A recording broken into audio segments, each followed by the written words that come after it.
All right, what's up, everybody? Welcome to 0 to 60 Rhinar.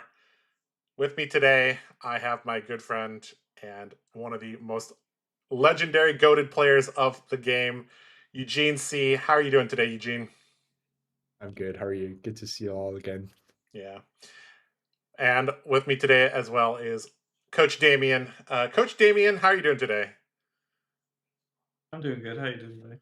I'm doing pretty good. I have a feeling today's stream will be one of the greatest streams of all time because we have one of the greatest players of all time.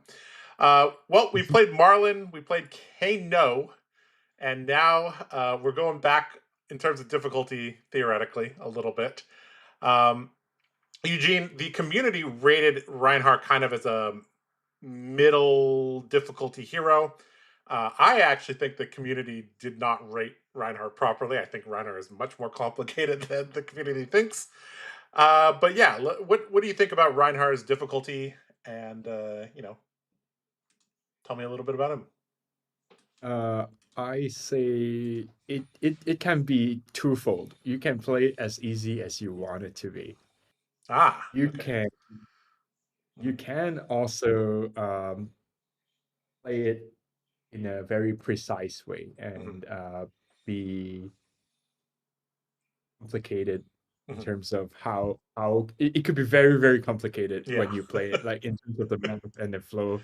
But it Okay. is being a lot of the plays are implied and Mhm. implicit. So it's all here, like it's all in the mind. I see. It Yeah. doesn't show it's not a very visual thing because like the chain of thoughts that you've gone through is more things that you have avoided and not things that you can see. So Mhm. you're trying to avoid mistakes and trying to avoid misfortune, Mhm. discarding the blush fellow, discarding things that you don't want to Right. discard, Yeah, you failing gotta things. you gotta embrace a lot of the variants for sure. Right, yeah. So you're actually embracing a lot of things ahead of time, and you're trying to minimize that Mhm. right before that. So a lot of the prep work and a lot of the thought process were in here, and you so actually don't get to see. You only get to see all the failures, but you don't get to see low key Yes. successes. So Yes.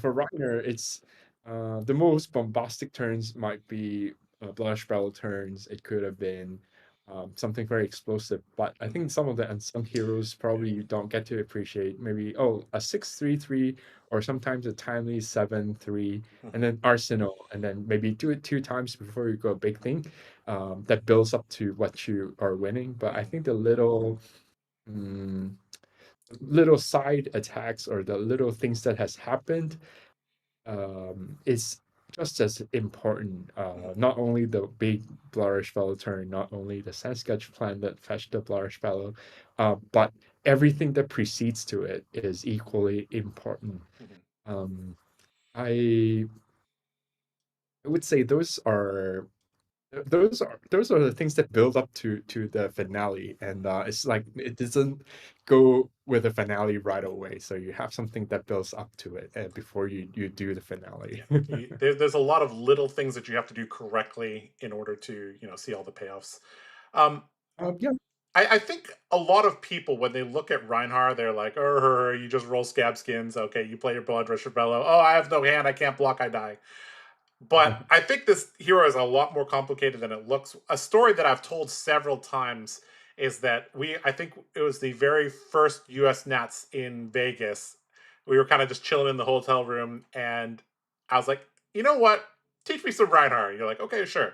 And you dealt like 10 different starting hands, and you're like, Josh, what do you do with this hand? And I was like, okay, I'll do this. And you're like, nope, that's wrong. I'm like, okay.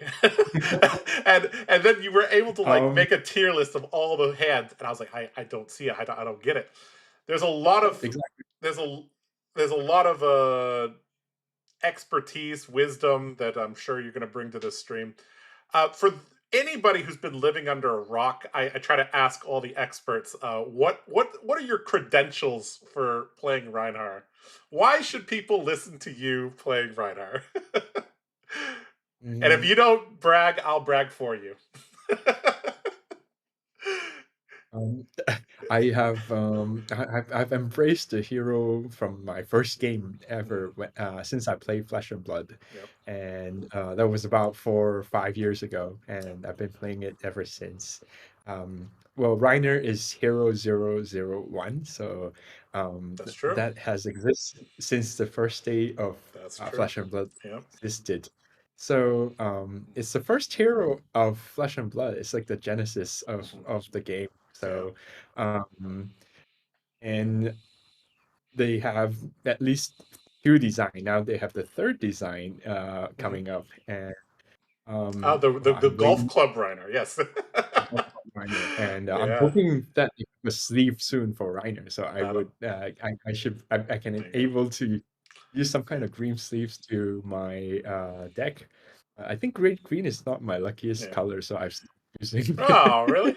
Yeah, I tried to match my shirt with the episode. So like last week Mhm. I had like a red fiery shirt. This week I have like a deep forest green shirt. So matching the hero I've been and the sleeves is important. Yeah. I've been trying to look at my dices. I feel like I'm figuring out which are the nice dices that I should have. So I keep on collecting dices, Ah, I see. and sometimes my dice luck has been very wavy. And Hmm.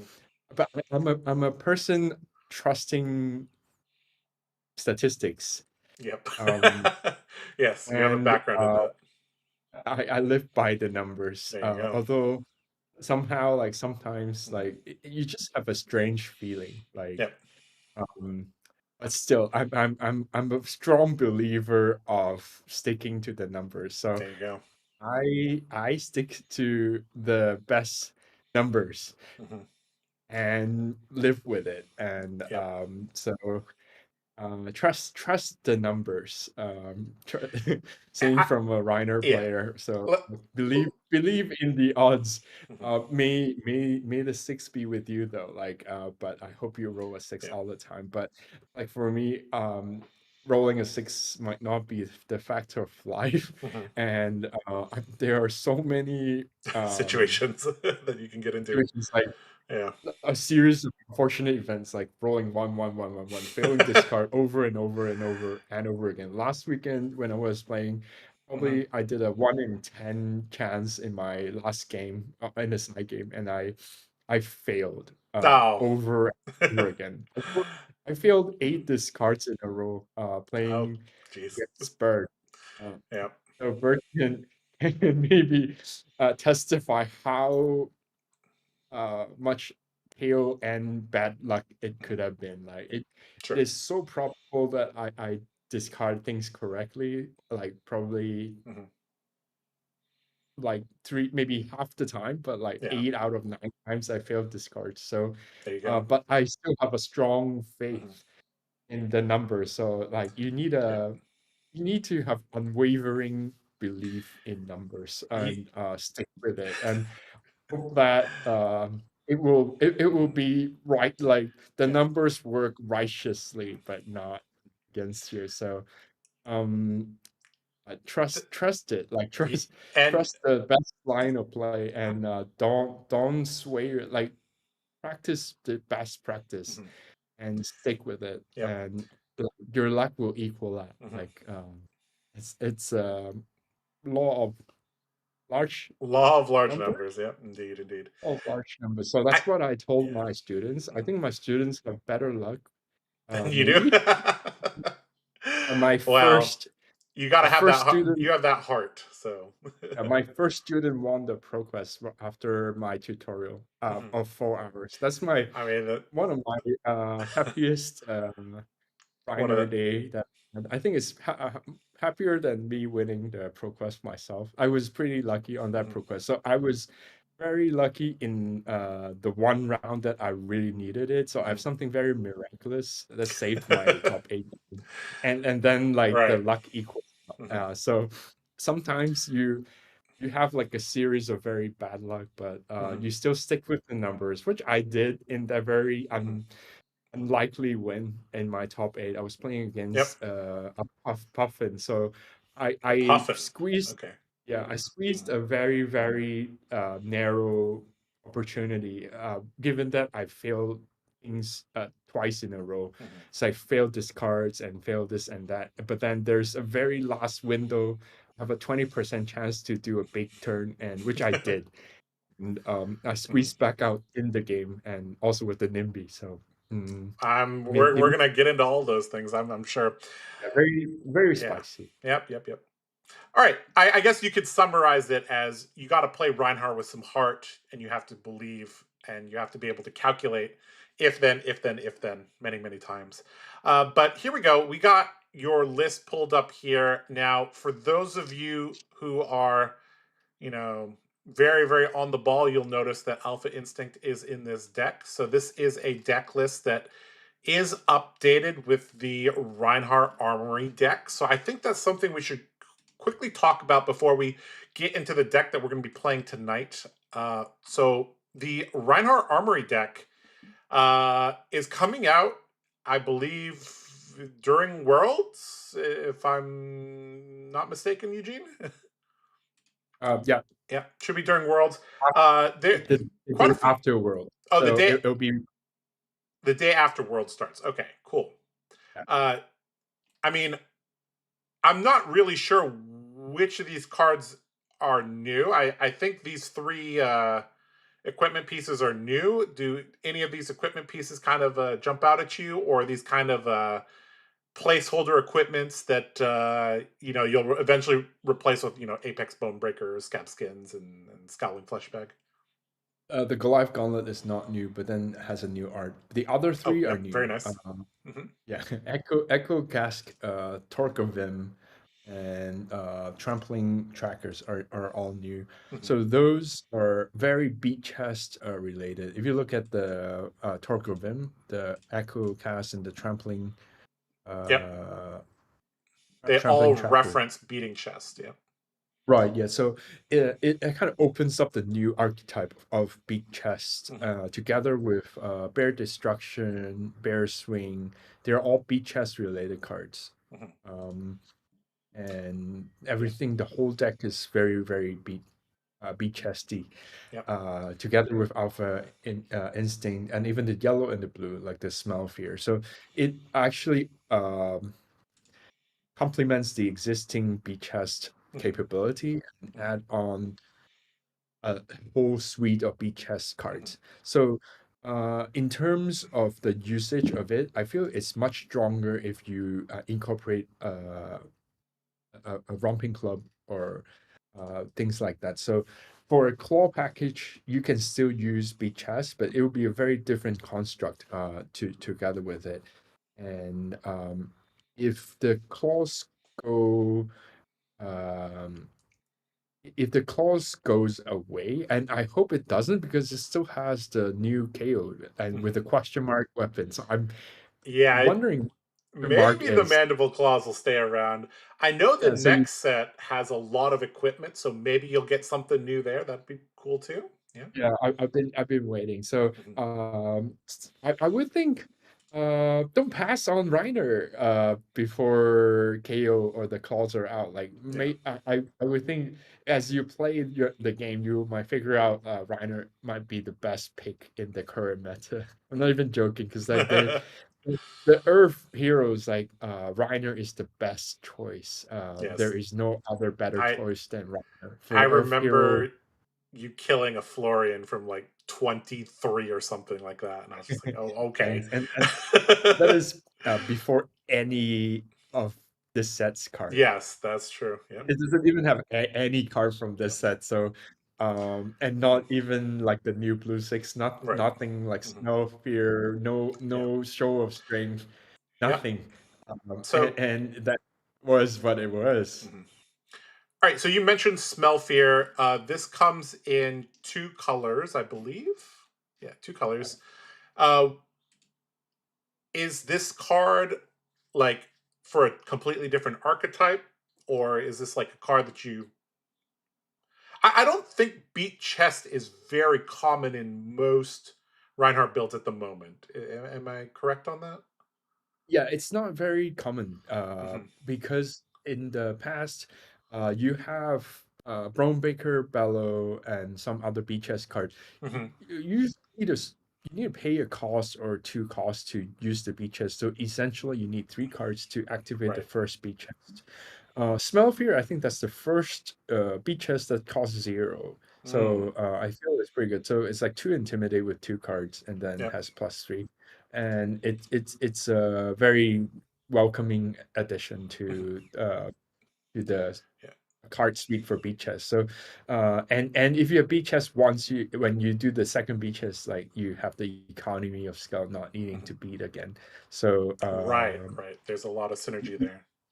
Mm-hmm. and so you need a bigger card count, and Mm-hmm. if for all these beachheads, I think it revolves more towards a OTK or big Right.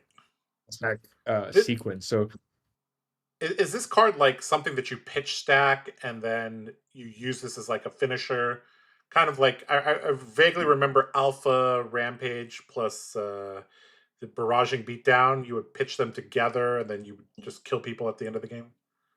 this Something is an kind of similar. excellent this small fear is an excellent first card. You would really definitely want to have this card going first because Ah, it's okay. Hmm. double intimidate. Although it Right. goes for 2 cards, Uh-huh. it's a very it's a very good card to have double intimidate. So this will pair really well with the Beast Within. So Mhm. if you can Smell Fear Beast Within, it's an excellent combo to start. Oh So man. it's Yeah, that one sounds really card strong. and then Yeah. two intimidate, and you get to start the cycle again. So Seems really good. um, very good, and it's exceptional in Silver Age. I think. Right, right. That's you cut your teeth in Blitz, and I'm sure when Reinhardt left Blitz, partly because of you, I'm sure, because you won some of the Blitz Reinhardt events, you were very sad. But Silver Age, you're going to get to play good old young Reinhardt again. Yeah, the rarity, that's yeah, definitely could be really good. Um, all right, so the card that we are going to be playing today from the Armory deck is this card here, Alpha Instinct. I mean, Reinhardt players have been complaining since WTR to give them another blue 6 Wrecker Romp, and then there was a drought, and now we have Alpha Instinct. Uh, oh, did we lose Eugene? You there, Eugene? Yep, I'm here. Oh, Can you hear me? okay. Yeah, I can hear you. All good. Uh, Somehow it I, just dropped. Yeah, you're good. I was telling them. So basically, Reinhardt players have been complaining since the dawn of time to give them a blue 6, and Wrecker Romp was the last blue 6 I think that they had. What do Mhm. you think about this card? Obviously, it's good enough to make your main deck, but you know, why is this card so strong, so important? Well, uh, any blue cost, any blue pitch 6 cost card is an auto add in Reiner's Mhm, deck list. And this is particularly good because it's 3 for 6 and you don't have to discard a card. So it's on par with the yellow 3 for 6, while it's the blue 3 for 6. So it does 3 things in a row. Like mhm, for the Beast Within, if you draw onto the blue card, it's actually very good because you earn 3 pitch to use it as resources. Um, and in the case that you have a quad blue, now you have a new thing that you can uh, spend on. So you can right. block 1 card or block 2 cards and then play blue played this one for 6. Hmm. It sounds like a very underappreciated thing, Hmm. but when you have quad blues, like there are very limited things that you can do with what you have in quad blue. Hmm. Um, for now you have this quad that 3 costs attack for 6. It's a big deal because in the past there's nothing you can do with the quad blue. If you have an agility token and 2 of these quad alpha instinct with the quad blue hand, now you can do 6, go again 6. Um, Hmm. it's not something that you can do in the past before when you have a quad I blue, see. and it doesn't happen all the time. But when it happens, you're so glad that it exists. Yeah, I'm sure having extra sixes also just improves the math of the deck in terms of like you're less likely to fail discard. Also, because there isn't a pearl here, there's actually a shield here. You can Yes. block with this card and pop Phantasm. I guess you could also technically block with this on turn 0 if you just want it out of your hand as well. But yeah, seems like a very, very useful card. I Yeah. would say it does three things at the same time. It saves your quad blue hands. It Mhm. improves your draw discard consistency by 10%. So Yep. it goes from 60% to 65%. So it's a 10% improve in your success rate. Mhm. And your beast within is probably also 10% better. Everything is 10% better. So in short, like the dumb way of thinking it is probably you add 3 damage to your whole game, every game, Mhm. generally. That So sounds that's how good it that is. sounds really good. That sounds really good. Really All good, right, like just add 3 damage. yeah, I mean that's pretty good. All right, so let's quickly take a look at chat a little bit. If you guys have questions in chat, we would be happy to take them. I know Eugene, you also have some questions from your Patreons as well, so we will be going over that as well. Not too much in the chat, but Hazel is there. Your very first student, and they won the ProQuest, and they're very excited for the army deck. That's good. I do hope Congratulations. the armory deck pulls in some new Rhinar players. That'd be a good place for them to start. Of the ones you've done so far, did any of them surprise you as decks you actually enjoyed? Oh man, I had so much fun playing KO. I'm pretty sure I'm gonna have a lot of fun playing Rhinar. I also enjoyed Marlin as well. I like gambly decks because I normally play very, very stable, mid-range, very disciplined warrior. So anytime I get to, let my hair down a little bit and go buck wild, I always have a good a good time. We got a brute player from Brazil here. Very nice. You already ordered your armory deck. Good to hear. Good to hear. All right, yeah, we'll check back on the chat in a little bit. But Eugene, let's go through the deck list that you prepared for us today, and let's just start off with the hero card because I do think this is like his hero power is extremely unique in Flesh and Blood, and it's on paper very simple, but it gets really, really deep. And I've seen some very intricate kills with this hero uh, for many years. uh, so tell me a little bit about Intimidate and how you like to use his hero ability and all that. So Reiner's ability is very wordy, and it's not doesn't say much about extra damage or anything like that. But it is a source of extreme disruption. So intimidate it. So the hero reads like whenever you discard a card with 6 or more attack during your attack phase, intimidate. This is highly disruptive if Reiner goes first. I think this is the craziest hero ability of all heroes. If Reiner goes first, so imagine the most extreme case is Reiner intimidates your whole hand and then throw you a big attack. That is the Yep. craziest thing I've seen exists. Kanos die turn 0 in Blitz. I've seen them die. In Blitz and in our little skit experiment, you showed like how every Yeah. hero can die in turns. Yeah. Yeah, So, if you guys don't know what Eugene's talking about, there's a video on the channel called Josh's Event Shenanigans, and Eugene kills me from like 100 health or something like that. yeah, so it's But yeah, a very, very powerful ability going first. Obviously, very good at the end of the game as well because there's certain sequences that you could set up that just kind of like mini Storm Striders. That's the way I kind of think about it. Like Route is like mini Storm Striders, intimidating 2-3 times and killing them when they're at 9, and any other heroes could block, but then they can't block. So Rhinar is the original Storm Striders, in my opinion. You get that extra turn in the game at the very end. It's a physical mage, in a Yeah. way. So it it does it's like a one punch man, so suddenly like it hits you with a huge punch that you cannot dodge, and you're Yeah. just being um thematically being hit with a really huge attack. It's just like in Street Fighter, like you have Akuma, maybe like Yeah. Akuma, you can suddenly Yeah, the dragon thing on his back here. or Yeah. it could be like the third strike in Street Fighter, Chun-Li. Yeah. It just it's like kick, and then like your whole bar goes away. Yeah, I feel you.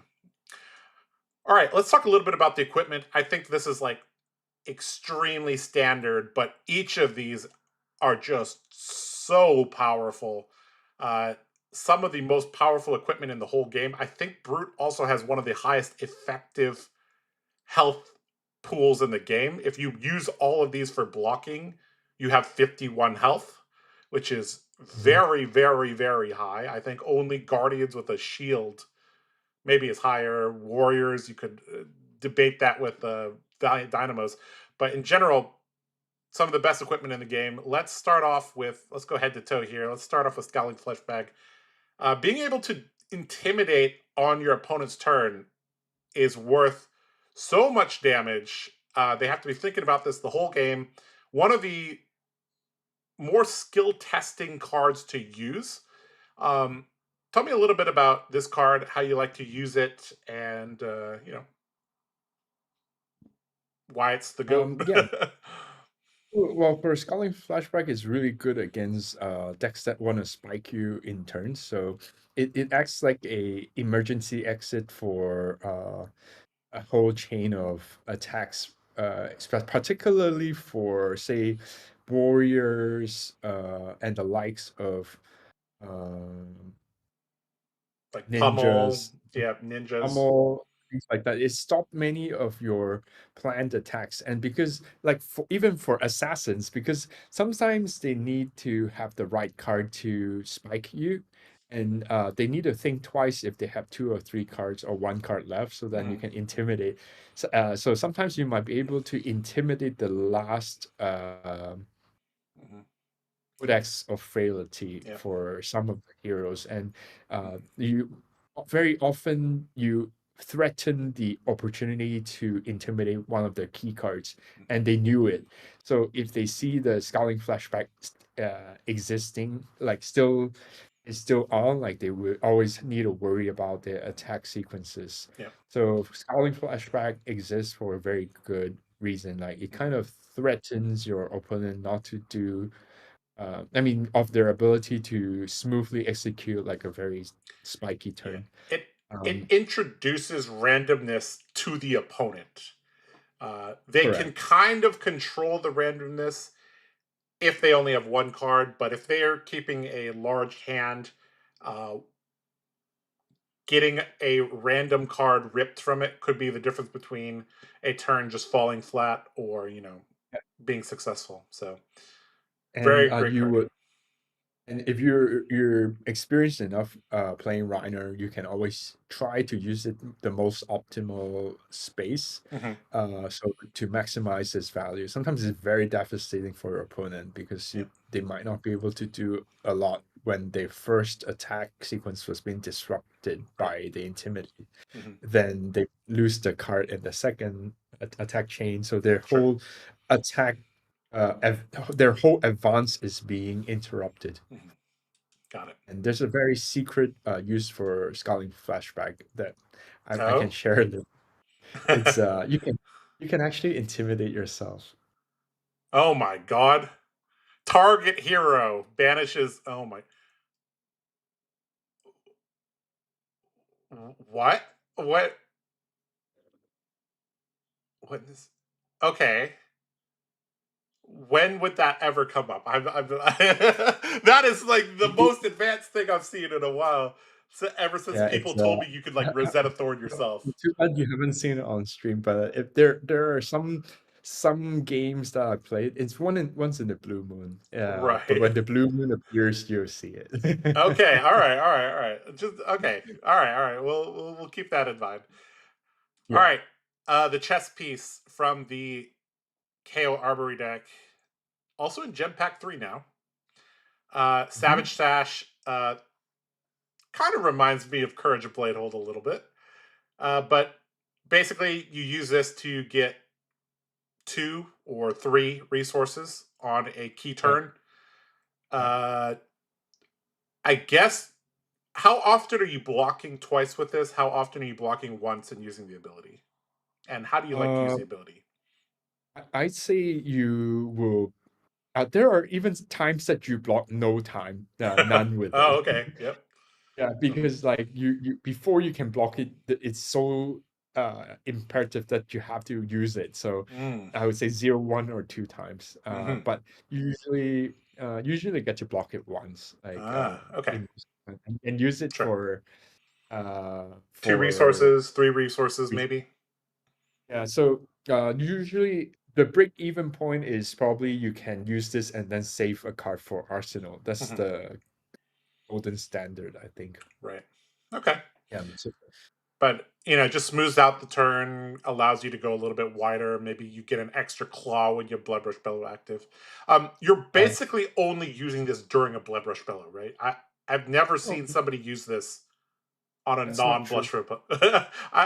Sure. I'm That sure is there's edge cases, but in general, is that true? no. You Really? basically Uh-huh. uh the the benchmark is if this enables you to gain a card Okay. So by this basically some. says draw a card on it, but it's like hidden text. Yeah, in a Yeah. sense. So Mhm. there's also a case. I've done it before. Like you can play 3 swing bigs, Right. with a Okay. blue. So swing big, swing big, swing big. Like that's 24. So why not? Why not? Why not? Why not? Pretty good card. Pretty good Yeah. card. So Mhm. yeah. So that's what I've done before. Yep. So it depends how you want to use the Savage Sure. Dash. Sure. All right. Apex Bonebreaker. Mhm. This you mentioned many times. Numbers, numbers, numbers. This is a numbers card. This is 5 value on a stick. You block with it, make a might. That's 3 value. You block with it, make a might. That's 2 value. Uh, Anything special that you use the might token for? Is there any particular breakpoints you're looking at that you want to push? Uh, I think the 5 value is already very phenomenal. So Hmm. you have 3 block and then 2 potential mites. Hmm. Without the mites, the 3 is already invaluable. Right. And with the 2 mites, I feel it's very, very good. Hmm. The Apex Bonebreaker is better than the new Rex for Rhinar Hmm. because Rhinar closes their game really quickly. So Yep. the break even point for Apex versus the Rex, I feel you need to create like 3, even 4 mites from the Rex to be better off than Apex. Hmm. The point being, you so for Apex, the the practical way of using it is probably you block with the might and then return with a buffed attack. And the Hmm. buffed attack sometimes is a disruptive related card. So it could be Right. a sandpacking for 7, it could be a CNC for 7. So that 7 is not the buff is worth more than 1. Hmm. So the buff is very inconvenient for your opponent Yep. at most of the time. So I would say those 2 little point of buffs is worth more than 2 Right. sometimes. Whereas for the new Tyrannical Rex, your buff is usually on the second attack, and most of the time it might not be disruptive. And you also need to pay 1 pitch, so it's not free. Um, so you actually need to pay 1 pitch to add 1 to it. So it's like there is not a lot of real economy there. It's only your spillover pitch that Hmm. will translate into extra damage. So you need to have spillover pitch to buff your existing attack. to gain value. So I feel for Rhiner's case, most of the time you don't have that many spillover pitch. Right. Even if you have spillover pitch, you might not have a blue 6 as a source of your spillover pitch. Exactly. Now that you have 6 blue 6, then your case is slightly better. Yeah, 10% better, but not the not numbers are enough. the numbers are a little bit better. If I would reconsider the Rex in some of the decks now, like with the introduction of the new 3/6, I feel it's closing in terms of the benefits. So I would be okay using the Rex. Okay. But I still feel Apex is more flexible because Yep. you can block the second Apex and get the second might. So the 2 mites seems quite flexible, and when you block, you increase your damage at the same time. So you Yep. actually kind of squeeze in 2 damage within your turns, and you kind of finish your game slightly faster, and that little 2 damage might just win you the whole game. Yep. I've said many times a lot of games are decided by one value. All right, Yeah. Scabskins Leathers. This is a card that certain people want banned. No. I think this is one of the more interesting cards of the game. All right, so I'm sure you have you could write a whole storybook of the triumphs and failures of this card. But Mm. I think this is kind of similar to you refraction bolters.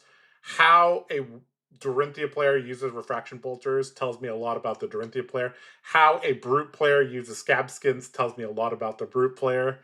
Um, how do you like to use this card, and what advice can you give to new brute players or new Reinhardt players in particular about using this card? Well, the most beginning advice is you have a free roll in your first turn if you go first. So, well, it's not free, but then if your starting hand is unconsequential without rolling it, you have a free chance to roll it, and you have probably half the chance to improve your outcomes going first by having 2 action points, and that gives you an edge half of the time for free going first to potentially push for more damage. Secondly, as I've shared with my students when I do tutoring, I can share it with some of the general public as a tip. So if you roll, you are actually rolling for increasing your chance of success. So you want to roll because if you roll successfully, your average winning chance has increased. So you're rolling because you want to win more often. But you're not only rolling for more damage, but you're rolling for a higher chance to win the game. So I think that's a good I hope it's deep of how you Yeah, use the it's kind of it's really actually hard to think about. Like, okay, I thought more damage means I win the game more, but that's not necessarily true if because it's of the risk. Yeah, if you're a game if you roll the dice and your chance of winning is lower, please don't roll it like just yeah. roll it after the game. If your Okay. hand All is right. So like don't do it. to summarize how to use this, make sure you're using this not just for more damage, but for a higher No, chance to win the definitely game. not for more damage. Right. You should do it because it will win you more Win games, you more but games, not right? and And the not the most thrill. You can have thrill after the game. right. I do think this is one of the hardest cards to use in the whole game. And It's very yeah, hard. yeah. All right, so here we go. We got your main 60 cards here. You did say earlier that this is kind of like the idiot proof sideboarding. It's like you can take this into 80-85% of your matchups and you'll be fine, which is going to be Yes. good for me. I prefer idiot-proof sideboarding. So This is a very beginner-friendly sideboarding for perfect. all. Like you can close your eyes and play most of the decks with this because it has Uh-huh. everything. It has this Perfect. ingredient for everything, and it's a very easy to get to deck Yep. setup. So you see what it is and you play what it is. All right. Of course, there exist sideboards, but it is it can treat it like little steroids. So Right. you steroids into a different direction. But steroids has side effects, so you probably need to you need to figure out what the side effects are Steroids have before you. side effects. Eugene C. I got you. All right, let's quickly Yeah. take a look at chat, and then we'll kind of go over the deck list here. So, something about NIMBY. I'm sure we'll talk about NIMBY. Don't worry about that. He's gonna grab his armory deck with the golfing Rhinar. That seems great. Somebody mentioned Bonds of Agony. Is that one of the situations where you intimidate yourself with Scowling Fleshbag? Yep. One of the secret hidden modes. Yep, but Bonds is not no longer here. Yeah, So you don't have to worry about that. yeah, intimidate yourself. Yeah.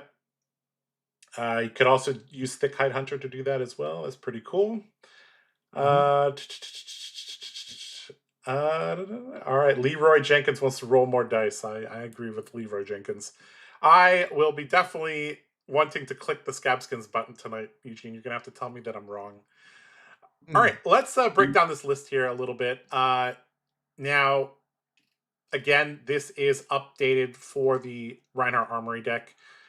I'm seeing a lot more 6+ power stuff than I'm normally used to seeing from you, Eugene. What's going on here? Normally, I swear, like, a third of your deck was like misses when we saw each other last time. You've Well, upped your 6 you have power count a lot, I see. no, for the Alpha Instinct, like I still have 21 reds, and I have one fewer yellow. It's just so now it goes 21 red, 17 yellow, and that was 14 of them. 14 of the 17 are sixes. Right. And okay, so 6. It's a 21 plus 14 plus 35 6. plus 6. 41. Okay, still okay. Never mind. It's still. I just look at the red cards first. You're okay. You're right. You're right. You're right.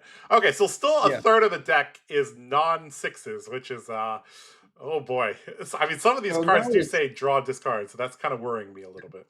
Well, now it's at 67.5%. Okay, and a half. Repeating, 70%, of course. Yes. very close to 70%. It's actually very high now. Like from 60 to 70 is a big jump. Means a lot. Yeah. It's a big jump. It's not that like that 10% will probably save you from a lot of headaches. Yeah. So I'm sure you will feel it afterwards. Like suddenly you're feeling much fewer times. Less often.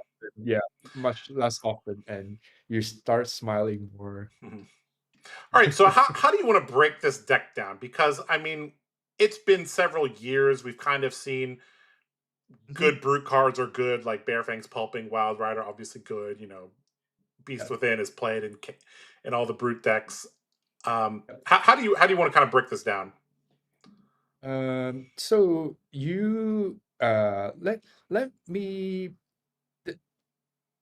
First, I'll put it in such a way. The you might want to pay attention to the pitch curve. So it's like an hourglass pitch curve. Okay, 21, 17, 22. 22. So on average, you would have more of red and blue and slightly less of yellow. So you're more likely to have 2 red, 1 yellow, 1 blue, or 1 red, 1 yellow, and 2 blue. So red, blue, either way. So okay, there's a theoretical concept on that, but I just don't want to go too deep into it. Yeah. The series is 0 to 60, yellow. Eugene. We're trying to take me from 0, which currently I I literally don't have a single game with Reinhardt in CC, I think. Yeah, you I will. think I literally have 0 games. We're trying to get me Yeah, to 60% competency, which it may take 2 episodes to do, but we're gonna try. So yeah, but I'm a beginner, so you don't need to go too deep here. Um, yeah. So the beginner's guide is probably stick with two mantras. okay, Uh, use your use your claw more often, okay. and Oh, that's something we didn't talk about. We didn't talk about the weapons, but yeah. yeah. So whenever you can use your claw more often. Okay, The second one is arsenal whenever you can. So right. Like if you put don't this use it, on. if you don't arsenal anything, think 3 times and just Okay. you need to convince why you're Hey, not putting an arsenal. that's very similar to the warrior thinking. I'm always trying to end on an arsenal, trying to set up good turns, and I love swinging my weapons, especially my 3 power weapons. So Yeah, exactly. I So think I'll get those too. Thank you. yeah, and then there's a more than 0 to 60, probably 60s to 100 is like please do more damage going first, Okay. but it's not Uh, easy. I'll uh, probably well, we'll I'll, leave that to your private tutoring and patrons and all that because I yeah. you tried to explain all the turn 0 stuff to me. I'm like, bro, I don't get any of that. So, you know what, Eugene? I If I just Arsenal pass on turn 0, don't yell at me. I just. yeah, I mean Sometimes you might, right? As long as I it's a, roll it's the dice, at least, and then Arsenal pass is fine. it's a good practice to have, but I've Yeah. spent like probably an hour trying to explain it. Like Yeah, yeah. you might be falling asleep, but Yeah, it's very important. Like yeah, I'll save it for like yeah. 60 to 100, and Yeah. then 60 to or you 100. can Well, the season or you can 2 is find me 60 to 100. find me Yeah, like people find it sure. very rewarding. Yeah, I talk for 1 hour. I think from people they say that's one of the best hour they've spent. there So you go. from Good someone to hear. Good to hear. only one like they did appreciate it. So Mhm. it's nothing very rocket science, but Mhm. I think a lot of little things adding up together and Sure. a lot of practice, some special situations. So, Okay. but that stays for another day. I will watch you play Yeah. with. I think Well, partly because we're starting like 2 hours later, we don't want to have yeah. Damien go to bed at like 1. Are you still here, Damien? Damien, did you No, fall asleep? no, Oh, you're here. I'm Okay, good. good. Uh, I think we'll kind of wrap. I mean, the main deck. I've seen a lot of these cards before. I have a few questions. Sea legs. Is this you just got to get lucky and draw discard this, or I guess there's several ways to set it Yeah. up. But how do you like to use the Gold Kiss rum? Just Oh yeah, the Chris Rum is excellent. It's just like a drunken Rhinar. It's on hyper mode you can go again. mhm. It's so you can go again in 2 ways. You can make your attack having go again. You can make your Scabskins having go again. You can use the Scabskins having trump go on your again is the Scabskins. best. Yeah. So you All can right. scabs on it. So at the very least Yeah, you will not fail. Like that it's sounds a gambler's gloves on steroids. gamblers gloves on steroids. I like it. All right. The other card I have some questions about is Sigil of Cycles. How is this Rosetta Draft Shaft usable? Oh yeah, it's excellent for Rhino. It going first, Sigil Cycles. It gives you uh a chance to swap your hand, and if in your second turn, if you draw into a Beast Within, it gets you an extra card. This This is is a not a killer. random. That oh It's jeez. it's called a card. So Discard a card. uh, so this is a killer card against Earth Heroes. So Earth Heroes Okay. are so scared of this card because I you see. can. It almost guarantees you a double claw and then maybe a third attack, Mhm. and it intimidates a random card for the Earth Heroes. So Okay. it can be scoured. I was double scoured for 2 sigil cycles. Oh Uh, no. but it is what it is. Like even if you scoured it, I might have something Fair more enough. spicy for Mhm. you for All Earth right. Heroes. Yeah, makes sense. Makes sense. I have two more cards I want to talk about in the main board. Sand Sketch Plan. We all remember you tutoring Blood Rush Bellow with this card. Just believing in the heart of the cards. What are you normally tutoring for? Don't tell me you normally tutor for Blood Rush Bellow. I'll go crazy. There are many things you can tutor for. I think Sand Sketch Plan is the wildest card because you can tutor anything. It's even better than the Call to the Grave because you call it into your hand and then it's like a summon card into your hand with like 75% chance of not discarding it. So it doesn't have to be a Blourish Fallow. It could have been something else. Like, it could be a big Beast Within. It could have been even Skullcrack to get a pitch, to get a chance to have a pitch. You can fetch a Sea Lake and have a chance to discard the Sea Lake. You can fetch Wrecker Rom if you want a chance to discard the other card and have a blue pitch. You can very flexible card. Yeah, there is steroid use of Sand Sketch Plan. You can actually tutor this card. NIMBY. You can fetch a NIMBY and try and discard the other card. Yeah. Okay. That's a steroid use, but it's also viable. Yeah. So Sand Sketch Plan is the one card that you one size fit all. Like you can summon many different things. So it's the most versatile card in Flesh and Blood, probably. Yeah, this is another card that I think is quite difficult to use. We'll have to figure it out as we go. Eugene, this is a card that I've never quite understood. It doesn't block, so it has to be ridiculously good. Draw, discard. If a card with 6 or more power this way is discarded, your next brute attack gets plus X, where X is the base power. So this is kind of like a 2-card plus 6 and an Intimidate, which at a blue is above rate because it kind of has Go Again stapled to it. This is an S tier card, almost S tier card going first. So imagine yourself doing a tier limb from limb and then double up your base attack. Right.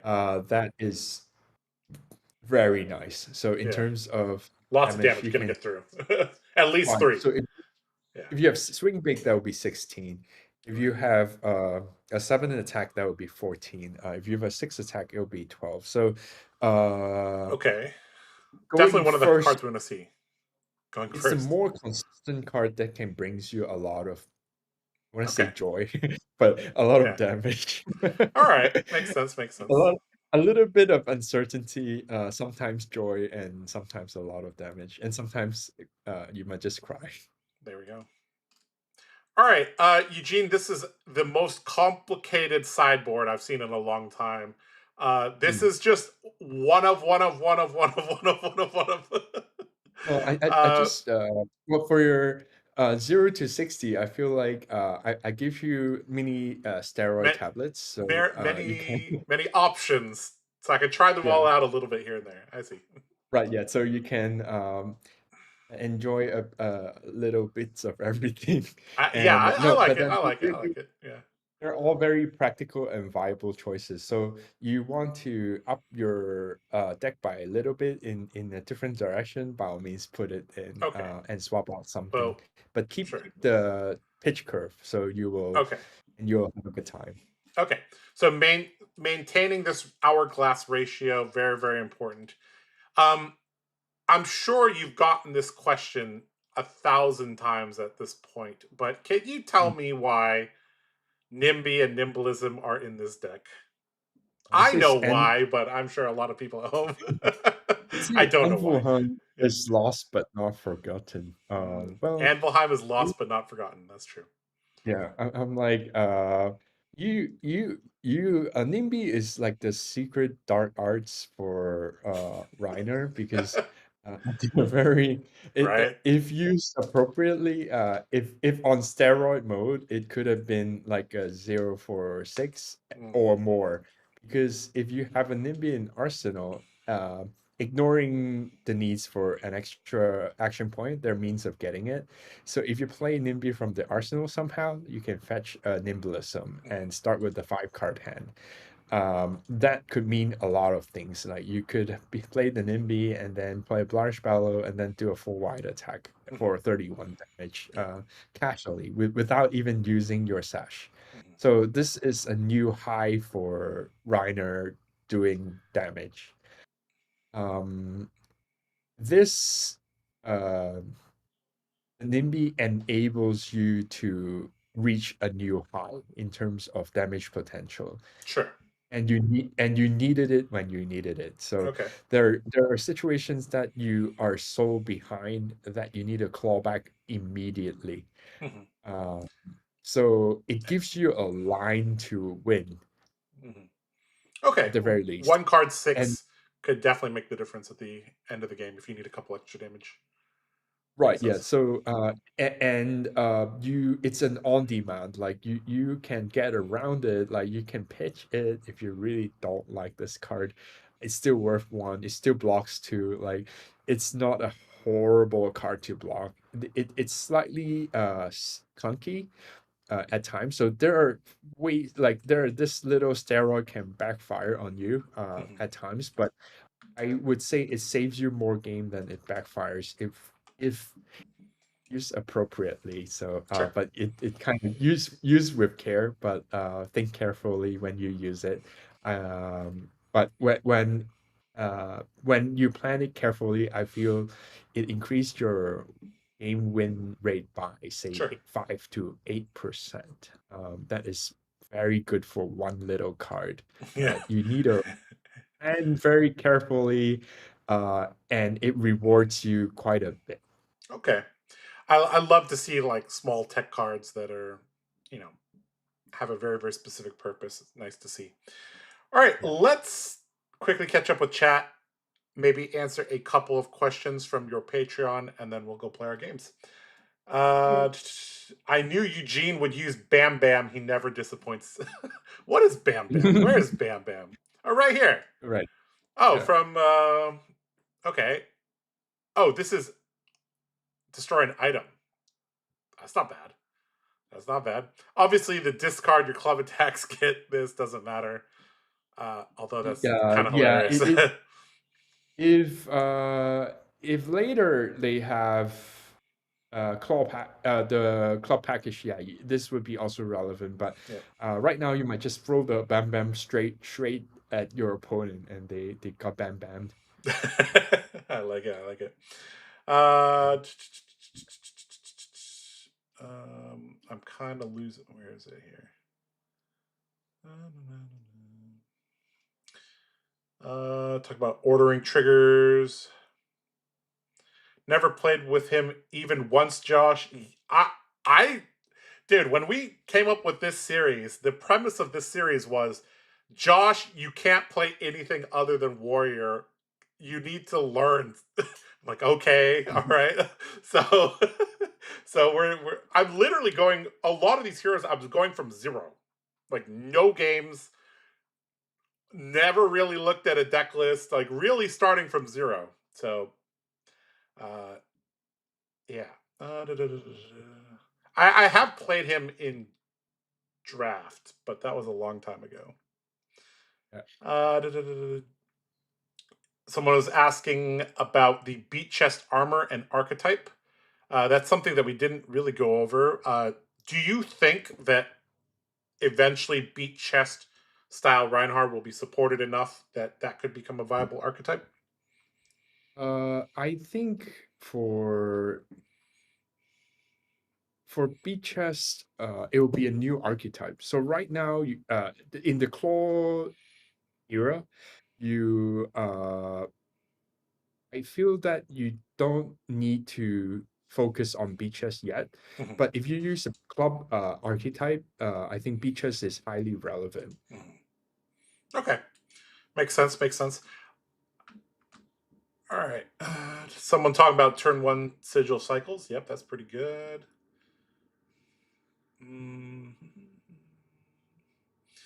Someone was talking about playing safe, and now we have Eugene using NIMBY. Oh boy. What's up, Carlo? You tried playing this list from his Patreon. It's so hard, but yeah, it's fun. Yeah, I don't know why the community rates this hero as just medium difficulty, like lower end of medium difficulty. Like I think I have a feeling this is going to be a very challenging deck to pilot. I've chosen the best simplistic sideboard for you. Yeah, It's thank very you. versatile. You enjoy it. Okay, we'll have a good time in a couple minutes here. How do I get Eugene to look at my list on stream? I mean, you can message him on Discord, and he can let us know if that's worthy of looking at on stream publicly. Do you think you've become better in the game after this series started? I think so. Just a couple games of each hero already makes a massive difference. And reading cards, getting into the situations is very, very important.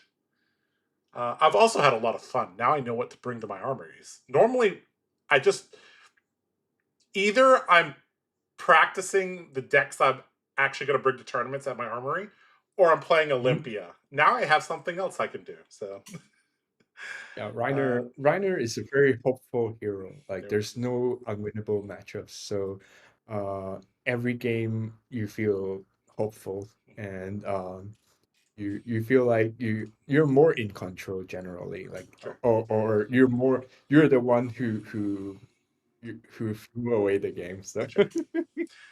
All right. Well, Eugene, here at the 0 to 60 series, we like to play 3 games. And, well, we normally start off with a favored matchup. We play a neutral matchup, and then we have an unfavored matchup. Coach Damien has joined the game. We are playing against Prisoner Awakener of Soul for our first game. Do you want to go first or second? And I think the answer is always first, but I'm not sure. Prism is very special. I would encourage you to go first. You would encourage me to go first. All right. So in general, I should go first. Is there any hero you don't go first against? There are heroes that you don't go first with, Okay. actually. Probably 10 to 15 of the hero choices that you Really? would prefer Oh, to okay. second. Okay. Sure. But Prism can, put some annoying auras on the board and stuff like that. All right. Yeah. So this is one of the heroes that does have the ability to draw 2, but I think the Scowling Fleshbag could just save us a lot of life. Although Prism does have access to a lot of instant speed stuff, so I'm not sure which helmet I should bring in. I'm leaning towards this, but is this a balanced matchup? Uh, it's probably still Flashback. Flashback is very good in this because it stops Prism's second attack potentially. Okay. So if they attack you with the first attack, having go again, and you don't feel like popping it, you can actually full fridge block it and then intimidate them and stop their advance right away. So that's a very strong, abrupt stop to their advances. So I've added Sure. it. Okay. Just kind of looking at the sideboard, I have no clue what to do here. I kind of just want to run the base 60 just to see how the deck goes, but is there any particular card here you would like to bring in against Prism? Yeah, for Prism, you actually want more 7 blocks. So you do have 3 7 blocks, Okay. 3 7 plus blocks. So you have This one, and this one. the structure types. Yeah, then you can swap out any of the non-blocks in the red. It's a personal choice. So And Pulping, Wild Ride, or Bare if you go Fangs. first, I would save all 3 pulping. So you have 8 blanks together, so you can take out 2 bare fangs and maybe 1 Wild Ride. all right. Okay, sure. Yep. So 7 power, obviously going to ensure that we could pop those Heralds of Triumph and all that. All right. Damien, are you here? No. No. All right. Good luck. Have fun. All right. So This looks like pretty standard equipment. Vestige of Soul, obviously better against decks with a lot of poppers. All right, Eugene. I'm pretty sure this gets some damage in turn 0. So that's kind of what I'm leaning towards doing. And then arsenaling either this or this, depending on what we discard. I think that's a very obvious turn. I love you. This will do. I think it's very obvious. So. That's if you play that, it'll be 2 intimidate, and it hits it that they will take at least 3 damage. Yep, or more than 3 damage. Oh, Or even more. better. And we get to arsenal a very, very good card here. All right, so we'll do that. Yeah, so it's already 7 damage in. Yeah, that's a lot. Okay, so we have your favorite cards, Sand Sketch Plan. We have several other cards. All right, so Herald of Triumph, going to demand that we block with a 7 power thing. Hey, this is our sideboard card. Oh, we're seeing already the dividends of that. Show of Strength, I mean, does get reduced by a lot of cards in his deck. So I kind of leaning towards, and we already have one in Arsenal. So kind of leaning towards just popping it with the Buckwild. Or we could pitch, because this isn't a 6 power, so it's hard to get this to go again. I would block with the Show of Strength. Reason being, you can hit the Buckwild for 10 with the overpitch. So you can attack with Buckwild, pitching 5. Mm-hmm. Pitch this and then this. And then you could go this into Claw. Yep, I see. Yeah, I was just looking at it directly like, oh, we need one of the 6 blue power cards. So, all right, there we go. All right, so we'll give it a pop. I could Footsteps. Looks like he will maybe put, yeah, so maybe he'll develop an aura. Nope, just going to filter out a Figment. Okay. You've been, okay, I'm still here. I don't know what that, okay. All right, so we could do the overpitch thing and convert our hand into 10, which is not bad. Seems good. This is one of the new cards from the Super Sam set. Have you been liking this card a lot, Eugene? Oh, I love this card. Buckwild is very good for these kind of 10 damage turns. So if it's in Arsenal, it can easily make your Blarish Ball into a full wide attack. So loving it. Okay. Okay, so we drew one of those hands that doesn't have a lot of resources, but we have access to this. So that's kind of my first gut feeling is maybe we block with some of the armor. We use Sash because we only have 1 resource card. What do you think about that? Because we can't block with these. Yeah, you are actually very close to winning the game. Oh, perfect. If you use this flashback and if you block out and then intimidate his last card, and you're very close. Right. So something like this. I presume we don't block with the Apex unless we're blocking with the card from hand. So no, not yet. Okay, we'll go with this. If he does have something like Angelic Wrath, though, he could play that. It is what it is. Yeah. All right. Let's see what. Well, and there's Angelic Wrath. Yep. All right. So going to intimidate something. Yep. All right. So Herald of Protection's going to hit. He's going to get a Spectral Shield. Prism's going to trigger. Going to get a Figment out onto the board. So strategically in this matchup, what are you just going phased? Are you clearing certain auras? Is it kind of dependent? It's damage focus because your damage potential is so high. It's very easy to wipe out your opponent. Right. Okay. Leaning towards not blocking this. Yeah. Yeah. Hoping that we draw a resource card so we could go like maybe Wild Ride, Big Swing, something like that. All right. No blocks on this. All right. And then it'll be our turn. All All right, so I'm thinking crack sash, play the wild ride, pitch the bam bam. Yeah. So a little bit of statistic class for you. Yep. Your success chance is about 85%, but trust the math. Okay. I presume we are going face because if we send this at the angel, he could halo for ravages, and then we lose our go again. So going face here, just trying to clear the board. If he doesn't block, he'll lose the angel and the shields, which is good for us. So No blocks from him. Okay. So we'll see how it goes. We drew and discarded Savage Feast. Okay. So I guess we're just going to do it again. If you do that, then the success rate is 80%, 75 to 80%, and maybe trust your trust your luck again. Because as long as we draw, like no matter what we draw, we could send this. If we draw blue, we could go this.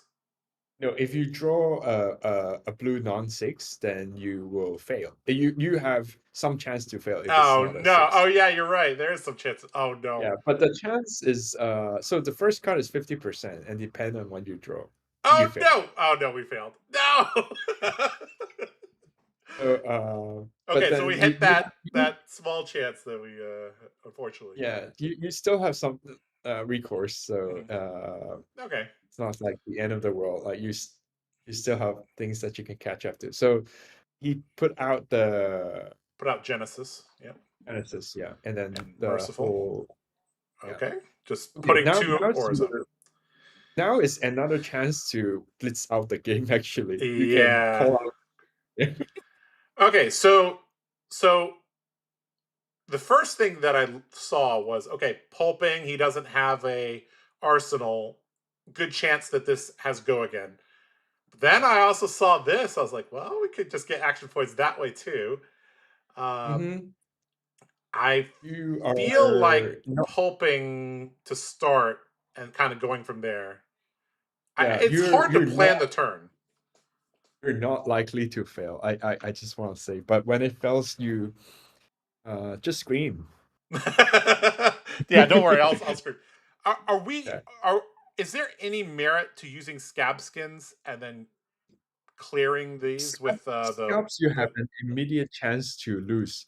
So not lose that turn. So if you lose that turn right away, you have 0 damage. And for the pulping, at the very least, you actually have a backup, because if you're pulping, your opponent needs to give you 2 cards to invalidate your go again. Right. Even if we fail to draw, discard. Looks like okay. All right. There we go.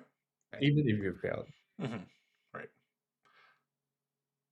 All right. So we're gonna get go again here. So we have a swing big. I'm leaning towards just leaving these on the board, although every single time I play warrior and I leave these on the board, I'd probably just lose. Do I have to embrace the brute lifestyle here? I would be a little bit safer and attack the Genesis. Okay, so I presume you're not going to send the swing big at it. No, I would go for the Genesis. Okay. All right. Merciful gonna ping us. Sure. Yeah. All right, back to them. Looks like he's going to Halo. Pitching Wrath. All right. Herald goes into Soul. Prism triggers. Figment of Erudition comes out. Flips it into Soraya. Draws 2 by banishing a card from Soul. I presume we never block vanilla damages, Rhinar. No. Okay. Take 4 here. Looking at our turn. You throw them in for it. I feel like we're probably just throwing a swing big, but I guess we'll see.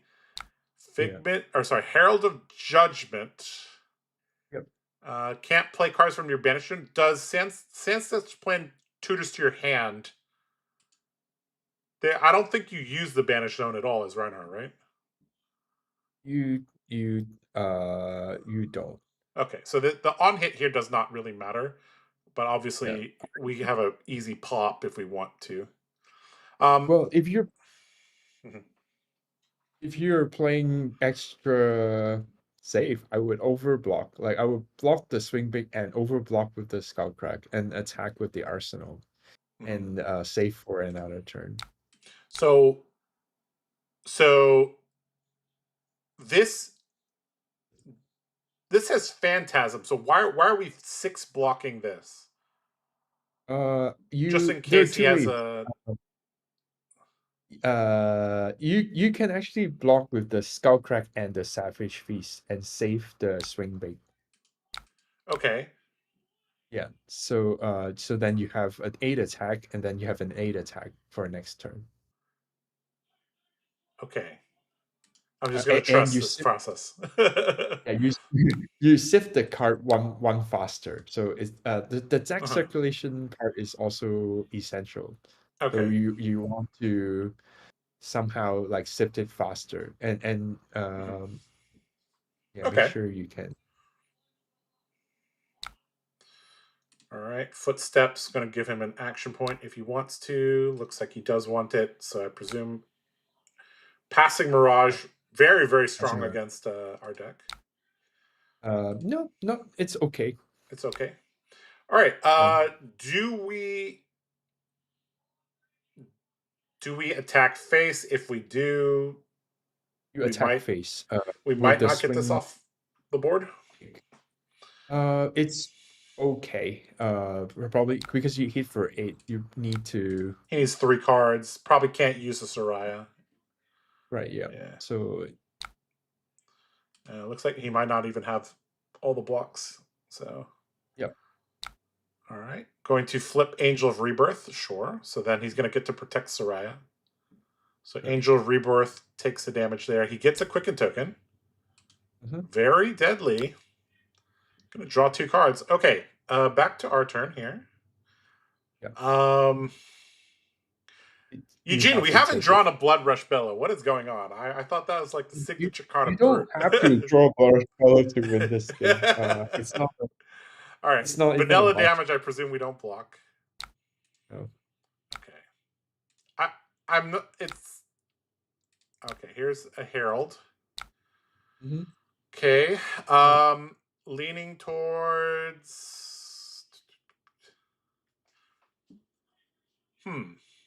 It's with passing Mirage, so you actually have to 6, and you have a 6 block with the armor. Yeah. So you block or this. I think this is okay, and then we could just send this. No. You only block with the Savage Feast, and then block with the armor together. Okay, so run me through why we're trying to keep these cards. I don't see why we're trying to keep these cards. In your turn, you'll play a Mighty Windup, Intimidate, and then Claw hit for 4, 3, 8. Oh, right. Normally people discard. I'm so used to Agile Windup, you discard that on your own turn or on the end of their turn. Oh, okay. I see now. Okay. Back to the mantra, claw more. So claw you more. were trying to right, and then it turns on the claws. Right. Okay. I see.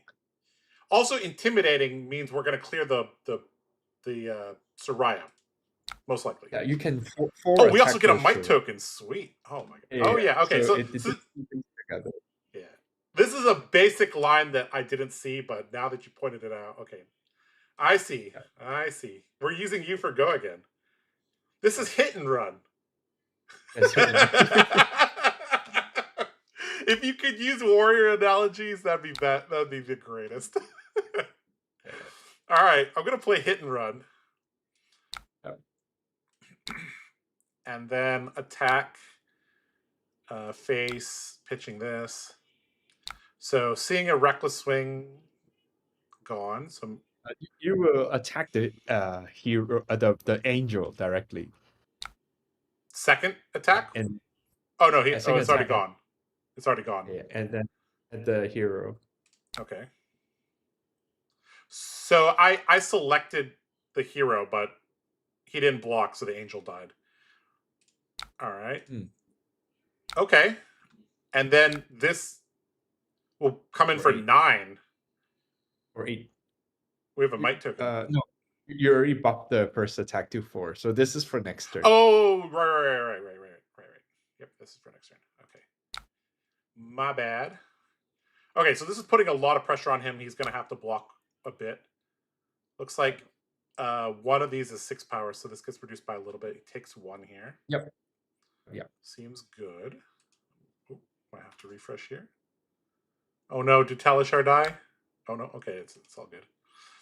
Is the pitch stack important? I guess not in this matchup, but it's something to think about.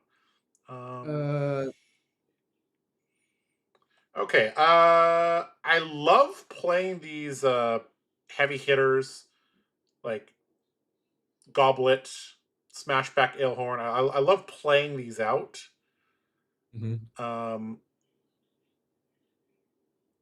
So my gut says, oh, we can't block this with it. Okay. Oh, neither of these can pop this. No, you can't pop it anyways, but you are. But we still have armor if we want to do that. Maybe the best course of action is just block with the armor, Beast Within, trot along, and just send the Splatter Skull. Yeah, that's a sensible. For 7. For 7. Yeah, for 7. Okay. Okay. Oh, we couldn't pop it anyways because he has Passing Mirage, even if these were 7 power. Okay. Yeah. But then the Prism has a Dream Weaver. Dream Weavers as well. Yeah. Actually, yeah, we're unlikely to pop anything for the rest of the game. Right. Yeah. I presume here we keep going face, just trying to. Even though. Where is our Blood Rush spell? It's turn 7. We haven't seen one. We've seen half our deck. We still haven't seen one. All right. Yeah, we're gonna have to eat this and let them draw. Let's see. Leaning towards playing the pulping. I'm leaning towards just keeping this whole hand. Playing or blocking with this and then pulping discard Beast Within would be. Oh, this is draw discard. Yeah. Okay, so I guess we don't block on this. We'll if we need to block, we'll block later.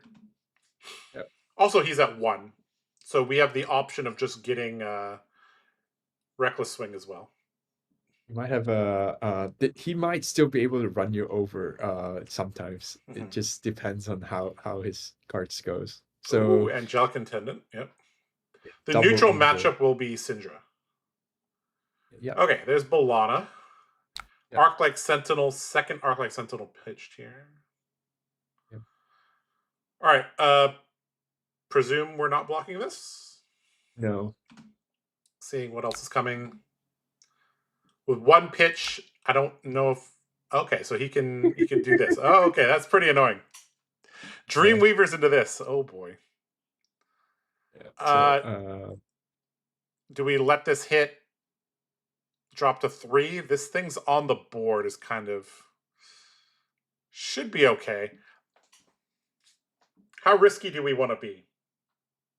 Because pulping isn't even guaranteed to hit Beast Within, so. No, not necessarily. You can could just block 6 and move on with our life. If it hits, there will be another angel, I think. Yes, there will. True? Yes. Yeah. So there's another Figment will come out. Yeah. And they can transform it right away. They won't have the pitch for that. They're running Vestige of Soul. You can. Oh yeah. You can take it. And take the chance. All right. We're gonna trust, chat. We're gonna trust in our pulping hitting Beast Within. I hope we don't die to Merciful. That's what I'm wondering. Oh, you die to Ravage. Yeah, we could we could die to a lot of things here. Yeah. All right, Unfortunately. let's see what we can do. Oh no! Oh no! Okay, now it's your luck. God. Oh, no. Now we died at. Oh shit! I forgot. Beast of It actually kills us. Oh no! Oh no! Oh no! Don't do what we just did, chat. Don't do it. Don't do it. Okay, so we were supposed to block there, preserve our life a little bit, but we didn't know that he was gonna go grab Ravages. Sad. Oh, wait. Okay, the ward is gonna take it. And one day attack. When this attacks. Okay. We're. Oh jeez, You're fine. Oh boy. Okay, we have a Blood Rush Bellow. Do we? I presume we just use it, right? We have one floating. We can't fail on it. Yeah. All right. Oh, please don't draw discarded Blood Rush. Or don't. Okay, there. Okay, we're good. Okay, he's fully intimidated. So now he just dies, right? Unless we are potatoes that attack these. Okay, so now he just dies. Okay. He just dies here. Okay. Oh my god, that was too close. That was too close. Yeah. Oh my god. Never dull. Oh my god. Dude, we almost died to Beast of It. Yeah. We could have died to Beast of It there. Oh god. All right, Damien, are you there? He might have muted himself, but no. I know you're not here. No. Dude, we almost died to Beast with him because I oh no. Oh, I know. I watched. I put you to 2, and then you discarded Beast with it, and I was like, oh, is he gonna die here? And then you didn't, and I almost died. We we flipped the Blood Rush. Okay. Damien plays Prism really well. Yeah. I mean, Damien plays a lot of heroes very well. That's why he's Coach Damien. All right. Let's play another game here. This time we want to play with Syndra.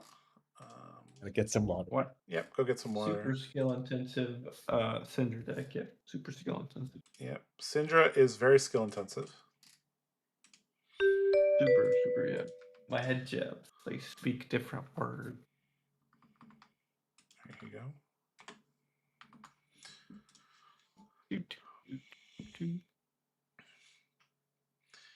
Hit Blood Rush, or hit Beast Within, lose to Beast Within, Brute Life.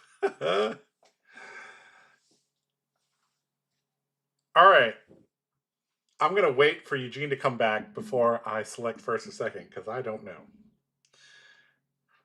All right, chat. Well, I think we got a very good taste of what Rhinar could do. You should go first. Do I go first? Eugene? I feel like you go first. He's not here, but you go first. He's here. He's here now. Oh. First? Against Syndra? Both can work, I think. Both can work. The infamous.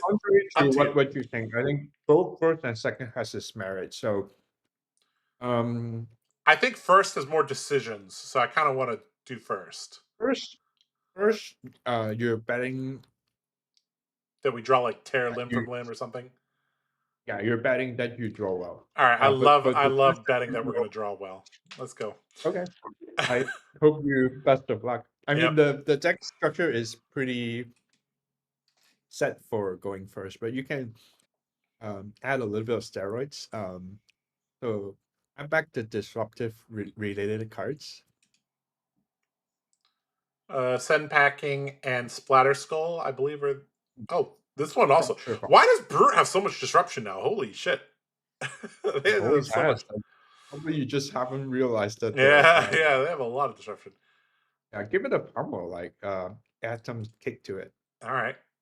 Okay, so I added these 4 cards, so I got to take away a blue, a yellow, and 2 reds.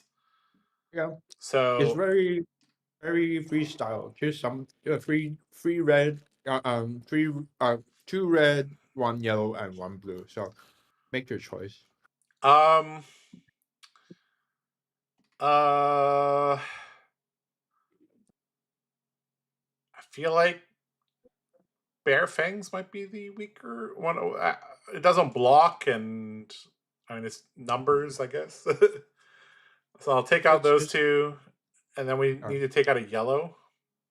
yeah. Guess some Mighty Windup. Although I did like how the Mighty Windup was useful there. And then we need a blue. How good is Eye of Ophidia? Is It's this a pretty card? good. Is this a card you ever cut? No. Okay. I like it because it cycles your deck much faster. So I would keep it. Now, less relevant to this probably the Sigil of Cycles because it's not an Earth hero. So Right. yeah, that's good Okay. enough. All right. We'll go like that. Scowling Flesh Bag. Yep. All right. Let's go. Oh, baby. We drew 2 sand sketch plans going first.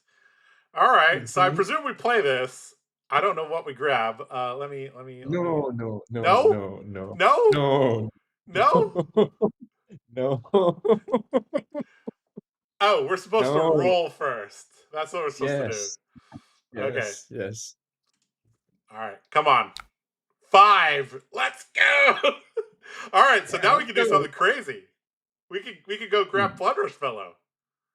Yeah, go All ahead. right, let's do it. All right, I'm already figuring out how to play Fruit Boys. You got All it. right. Random discard was that. Okay. Yeah. So do now the we can thing. go do it again. No. We have 3 You're action so points. What are we greedy. supposed to do here? You like the greatest. Okay. We play this. We pitch this.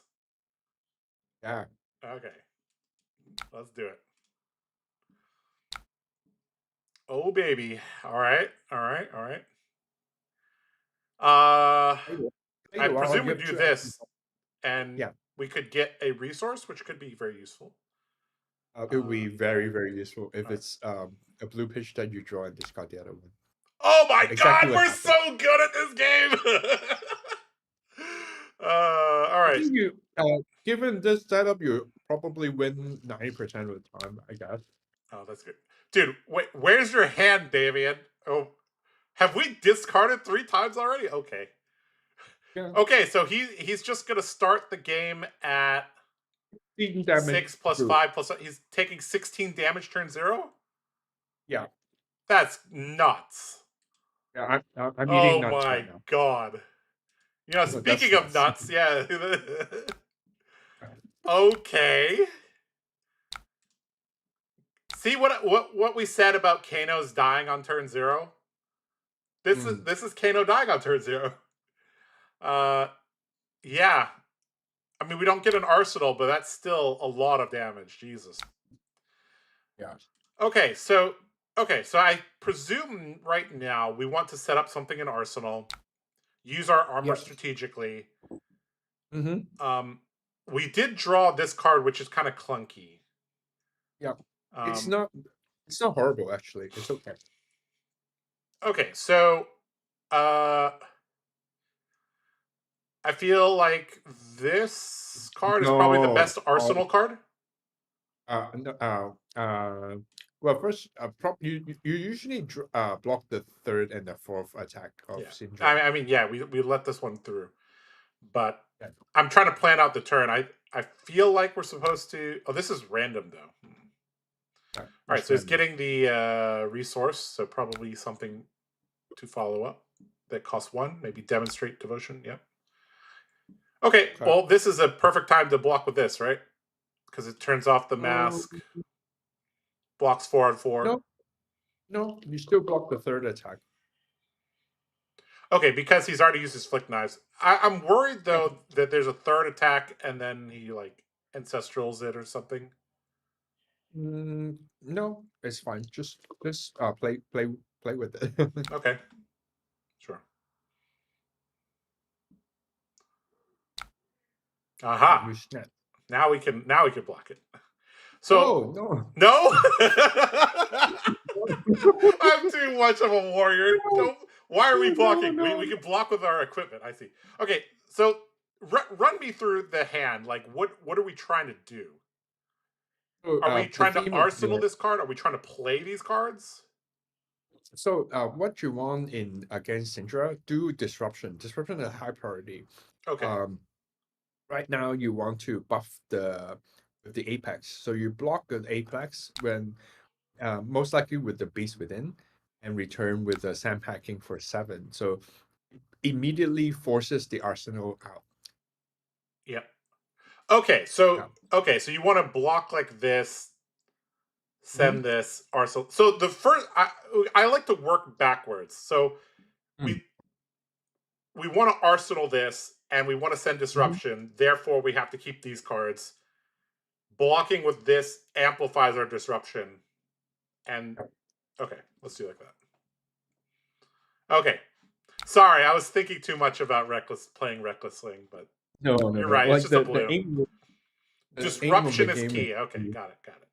Yeah, it's a disruption and aggro together. So you have a little attack clock for 41 damage against Syndrome. Yeah. Wrath Retribution was in the arsenal, so this was very important. Very important to disrupt him. Bring Rhinar to Worlds, Josh. He's OP. Yeah, I'm sure if I sit down and pull out my Reinhardt deck at Worlds, like everybody's gonna be like, "What in the world's going on?" Okay, we drew a very blue-heavy hand. We drew a way to give our claws go again, so I'm leaning towards this, pitching 2 blues. It's another disruption in action again. So you just pay attention to the disruption, crit damage, and then force lethal. Yep. Okay, so we have 1 card that we don't need right now, so we'll block with it.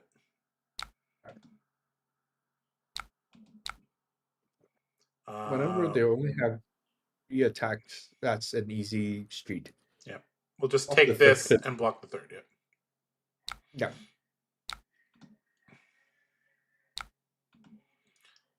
Oh, that's the end of his turn. Yeah. So we're going to have to play this out for... Okay, so we discard... So we could discard this. Probably Claw, Barraging Beatdown, Splatter Skull? Yeah. Okay. Or you can react to the first opt and see what is in. Right. Yeah. Playing the Barraging Beatdown later does give us the option to see. Okay, so he banished a card. When you see the Eye of Ophelia, I have a strong feeling about it. Right. Okay, so there's a Skull Crack and a Beast Within. Roll them to the bottom, so you have the Blood Bellow half. Okay, we want the Blood Rush Bellows. We don't have a way to draw discard with this hand, so yeah, okay. Put them to the bottom. No blocks. Claw. Okay, now we beat down, and so this is really disruptive. He has to give us Bask, or maybe he has a dereacted arsenal. No. Okay, there we go. All right. So he blocked it out. Ooh, we got it. All right, small baby Spreading Flames turn from him. All right, so we can go Blood Rush Bellow, pitch, tear limb from limb, discard one of these, and kind of go from there. So that's why you love the new blue 6. Now you have you lost the. I mean your troubles are gone. Yeah, this would have been a blue non-6, and we would have had to take a coin flip. Yeah. All right, no blocks in the Spreading Flames. And this, I think the Arsenal's Wrath, but I wasn't paying super close attention. All right, pitch, tear limb from limb, draw discard. Okay. All right. So you disrupt again. So they're so disruptive. Yeah, this is very disruptive. Okay, so yeah, I like all these disruptive root cards. Okay, so this costs 2, this costs 2, this costs 3. So that's 7, and we have 2. We have exactly 7 here. So I feel like the turn is pretty straightforward. Claw, send packing. Yeah, it's forcing lethal and force another card. So it's hitting for 18. His whole remaining life. Not 18, 19, sorry. Would you pitch the yellow here just to make it look like maybe we don't have a blue? I don't think it really matters. You can. Like, Yeah. it's more deceptive. Yeah. Oh, what the? Okay, so claw. Sorry, I hit the back button on my mouse there. All right, so now we send packing, pitch this. And this is just so brutal. Jesus. This is an absolute beatdown. We still have all of our armor. Yep. I mean, how is Citra supposed to get back into this? They not won't. easy. Not easy. Oh, okay. So here we drew 2 non-6s with our Blood Rush Bellow. So how do we want to proceed with this hand? Is this like a... Is this like a... force lethal right away. So force do lethal it right away. Yeah. Block the third. Block this with this, right? And, yeah. Okay. And we might have to do like a KO style Blood Rush Bellow, like a 3-card hand Blood Rush Bellow. But we still have Sash as well. Yeah, you can pop the Sash later. Yeah. Depending on what we draw. So, is there any world where we just send Swing Big Arsenal Blood Rush Bellow? If it's not lethal. It won't be lethal because he can give Mask go to 1. But he knows we have Reckless Wings, so... Well, when it's lethal, always present lethal because every single card that is... they need to pay with their cards after it being lethal. That applies to many heroes too, for Rhinar's matchup. So in this case, you would want to push the advantage with the Blood Rush Bellow. Okay. So they need to pay their price in cards. Okay.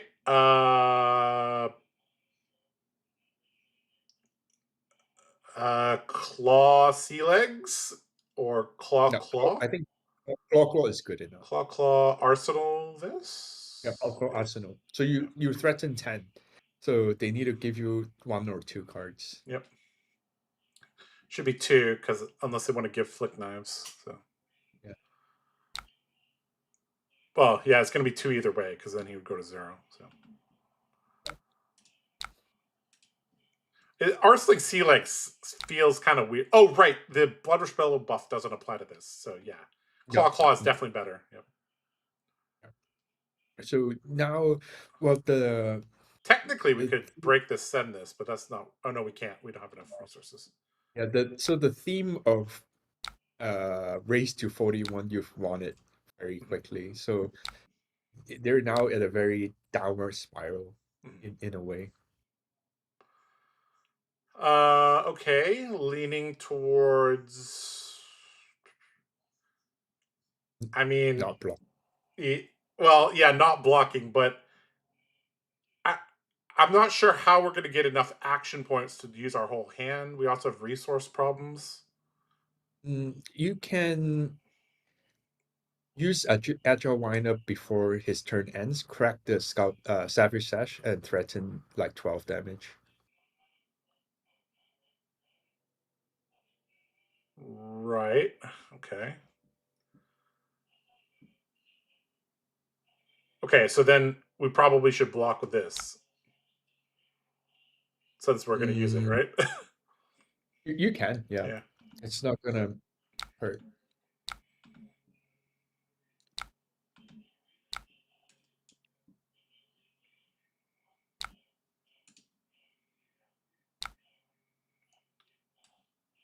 Lead with this, right?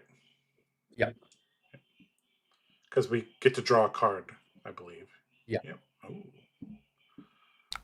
Okay.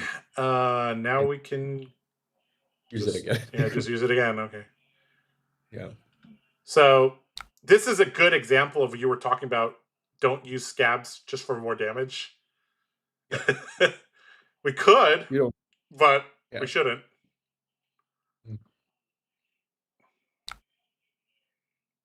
Okay, he's going to go to 1. And now we can use discard this, right? Yeah, you can discard it for next turn. Yep. And he's at 1. Jesus. What You a can even beatdown. Yeah. you can intimidate it. Yeah. I mean, this hand is just Inconsequential. I mean, it's good enough. Just hit for Yeah. 14. 6 plus 8. Yeah. For 12, 14. Yeah. Yeah. It should be really good.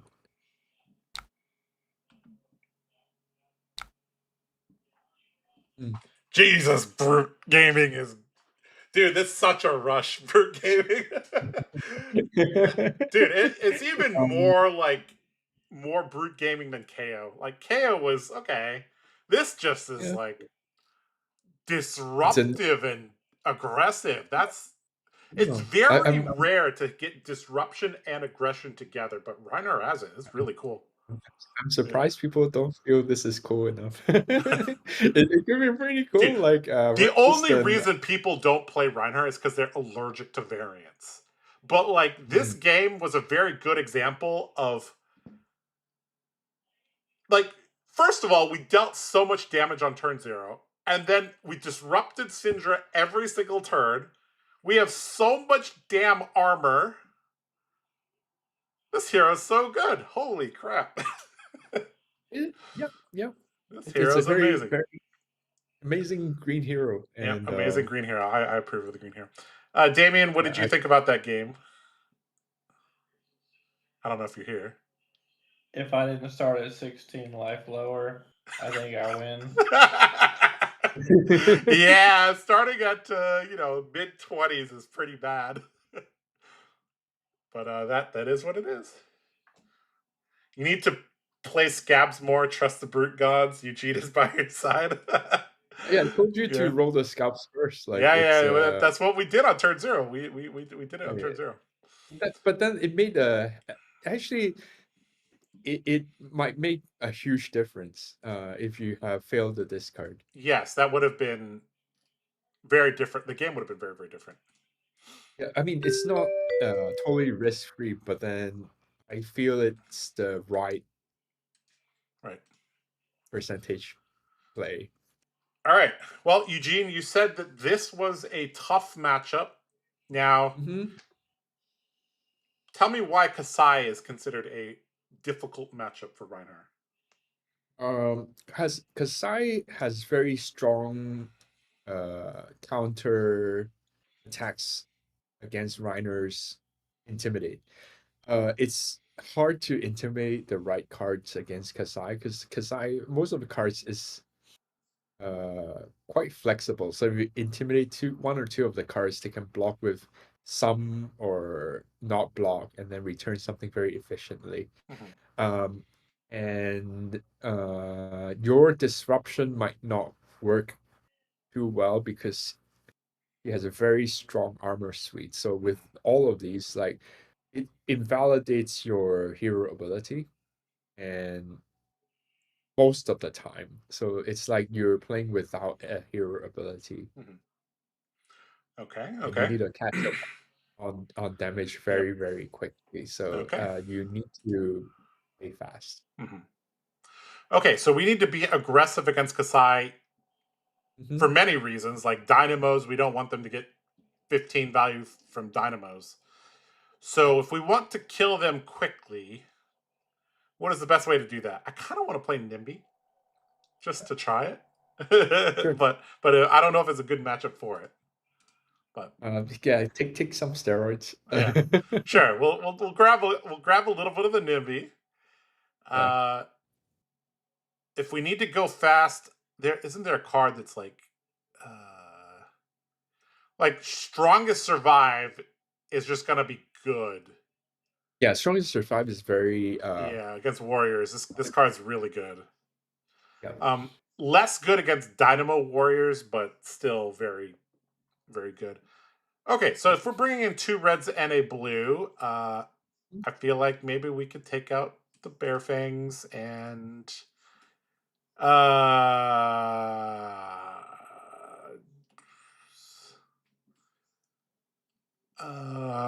maybe a sand sketch plan because we're going second. Yeah, fair enough. Yeah. Okay. Okay. We'll go like that. All right. Let's see how we do in our final game tonight. Now, Okay. Kabuto, we haven't even talked about Kabuto. That just screws up your first Blood Rush fellow as well. Oh no. Oh yeah, it's Oh my a god. Okay. All right. We'll work on this together, Eugene. My warrior knowledge and your brute knowledge. Maybe we could get there. We'll see. All right. This does not have go again at the moment. We only have attacks. Yep. Damn. Damn. Kasai doesn't really have oh, she does have items. He does. Yeah. Okay, so leaning towards oh, never mind. He's gonna go with that. Okay. Leaning towards playing this at the end of the turn. So blocking with these cards? Yep. Yeah. Presume we don't overblock this, but we could just take No. 1 damage for nothing. Oh no, he pitched a glint. If he pitched a glint, he always has a glint. Your your warrior instincts tells you Yeah. that. Yeah. All right, so Grains, he probably is not going to let us filter anymore. Or not. Okay. He's going to buff it to Oh boy. higher. All right, so here I don't want to take damage, so I'm just going to block here. You just have. Yeah. It will still pump it to 9. Yep. Or he can attack twice, so he gets 2 vigor tokens. He pitched a shelter, so likely this is a D-react. Yep. Okay. Your starting hand is horrible. Yes, this hand is bad. Swing big is very risky against dual wield warriors. I don't want to send that. No. I kind of just want to go show of strength. Maybe even over pitching the swing big, and then arsenal the spider skull. You have a gambler's heart. I do, but I mean that would just turn it into 8 into 8. 0. So what is that? That's 50% chance to get 16 damage. 33% chance to get 8 damage, and like 17% to get 0. You might actually still only gamble for 11. You're actually thinking the percentage. I mean, you want to win more often. Yeah, I feel like we're already a little bit behind. We took some damage. You got 2 vigor tokens. I kind of want to do it. Yeah. All right. KO was nice to us when we rolled. Oh my god, it's the Eugene factor. Okay, we have 3 action points. So I presume show of strength into swing big.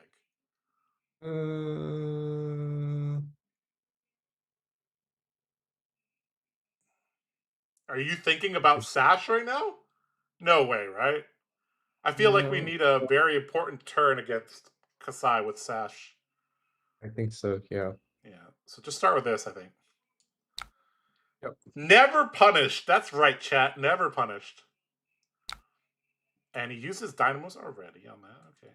All right. Is it the first time playing luck? Everything will 6 and it's just like whenever you play now, like I roll like every time it's a 1. All right, so are we sending the swing big at the dual wield warrior? I feel you need a claw whenever you can. So resist, be more disciplined, and then claw more. Okay, always right. Yeah.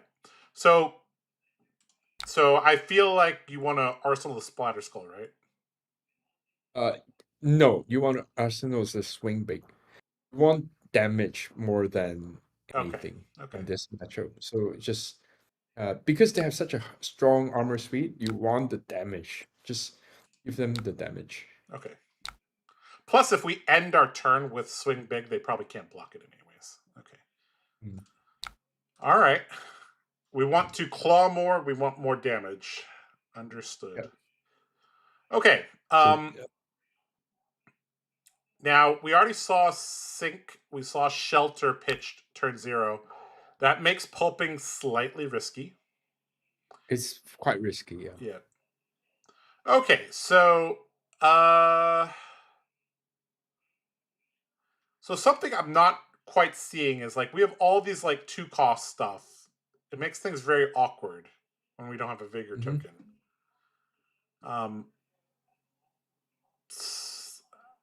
I I I think we're trying to keep the wild ride and the skull crack, but then these don't block, so we can't even like. If we wild ride It's discard the skull crack, it's great because then we can probably claw. But you still need to focus on your win condition. So right, think about how you're gonna win. Your opponent's at 34 with a slew of armor. So yeah, I mean you Kabuto's you really hard. you better speed up a little bit. And Okay. as I told my students, like kind of think about how you win in 7 turns. How to win in 7 Just keep turns. it in 7 turns. Keep it in mind. It will give you a better compass in the game. Okay. Oh boy. All right, so maybe this is a D-Rat getting Arsenal. That makes this very risky. I feel like we kind of just have to go for Wild Ride and kind of go from there. I don't really see another way to do it. Yeah, you have a chance to do 668 with a Savage Sash, so consider it. I think Oh, did you want to if not, block with the Savage Slash last turn? you can, but you will be risking it right away. So you Okay. can. This also runs as a risk to fail immediately. So if you play this, you have a risk of 15% to fail immediately. All right. Let's just not hit it. Oh. He's Ooh. thinking of the devil. Ooh. Yeah. We got lucky there. I was like, you should barely use the sash first. uh, I mean, yeah, yeah. it is All what right. it is. So now we could just swing big Arsenal the Blood Rush Bellow. Is that an okay play? No, you swing. No. You can use it right away. You. So I'm very confused. We've been using our Blood Rush Bellows like after we've already attacked. Is that normal? Mm-hmm. Well, right now, if you use it, you have the damage potential right away. Because he doesn't use the Kabuto yet, so you can use the claw as the first Oh. attack, and then Yeah. and possibly use the Oh, yeah. attack. So That's one of the few you ways to get around Kabuto is to attack and then Blood yeah, Rush you need Bellow. to have a Okay. dual way of threatening damage. So he can't Kabuto you theoretically. Yeah, it's just like that. So you claw first. And this is the funny position that if he Kabuto you, it's a Oh, he bit didn't. strange. He didn't Kabuto us. He didn't. He couldn't actually. Yeah, then you claw again. What do you mean he couldn't? He could have blocked He there. could, but if he could, but if he would, then you just do the Arsenal attack. Yeah. We had him in Zoop And you Salon have or a whatever. hedge against Okay. the Kabuto. So now we can go claw into swing big. Right, yeah. Yeah, seems really good. So you're on track to your To victory. killing him on turn 7. In 2-3 turns, yeah. So you Oh have my. And okay, so we're pitching 2 reckless swings to the bottom, so he knows that likely. Well then, okay. There's There's my NIMBY. There's a NIMBY. Your steroids. Yeah. All right, Yeah. we need some steroids to win this unfavored matchup. Let's see how it goes. All right, so trot along, slice and dice. Yeah. Okay. I'm not sure how we use this. Don't we need action points to make use of this? Yeah, you roll the dice. So Oh boy. well now you're not behind, so then you need to think how Okay. to treat your steroids. Like should you eat what's that called? Eat the frog. Eat the red pill, blue pill. Red pill, Frog. blue pill, black pill, orange pill. Yeah, black. Yeah, but it gives you the chance when you're so behind. Imagine if you're behind, like you see the end of the tunnel, right. but you don't know the tunnel is going left or right. One goes to heaven, one goes to hell. Okay, so I'm leaning towards we just wild ride, discard Beast Within. Yeah, it depends on how you want to. But then we'd have to block or just pray. Well, actually, he still has the Kabuto, so you still have some leeway to work with this. So think about it. Like there are many ways to do it. All right. You can intimidate and he lose the. Oh, but he need to pay a pitch to swing again. Yeah, can that block I mean it. If he doesn't pitch this card, he loses 3 damage. So this is actually good here. Can he still swing? Yeah, he can swing Hot Streak. If this is a blue, he's gonna go Grains, Hot Streak with bracers probably. Right. He's gonna lose the brute and the warrior. Yeah, we're combining this. Yeah, he has go again from Trot Along. Yeah. So kind of leaning towards this. You know, I want to just roll Scab, see what this does. Sure. Block 2. No, you block 2 or 6. He get a copper, right?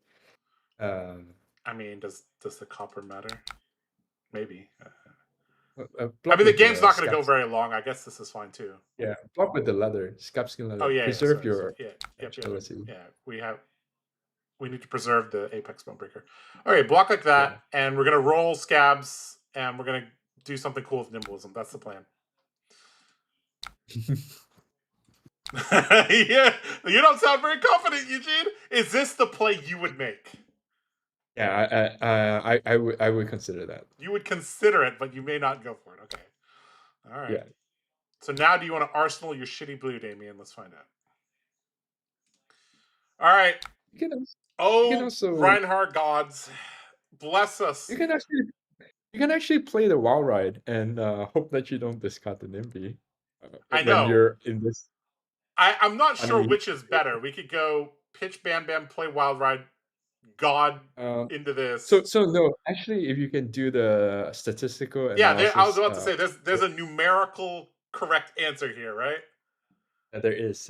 You well, if you roll dice, you will fail like 1/6 of the time, and then then you just do it. Yeah. So if we roll a 1, do we just lose the game instantly? No, you don't lose the game because the live spread is it's okay. pretty. You still have some.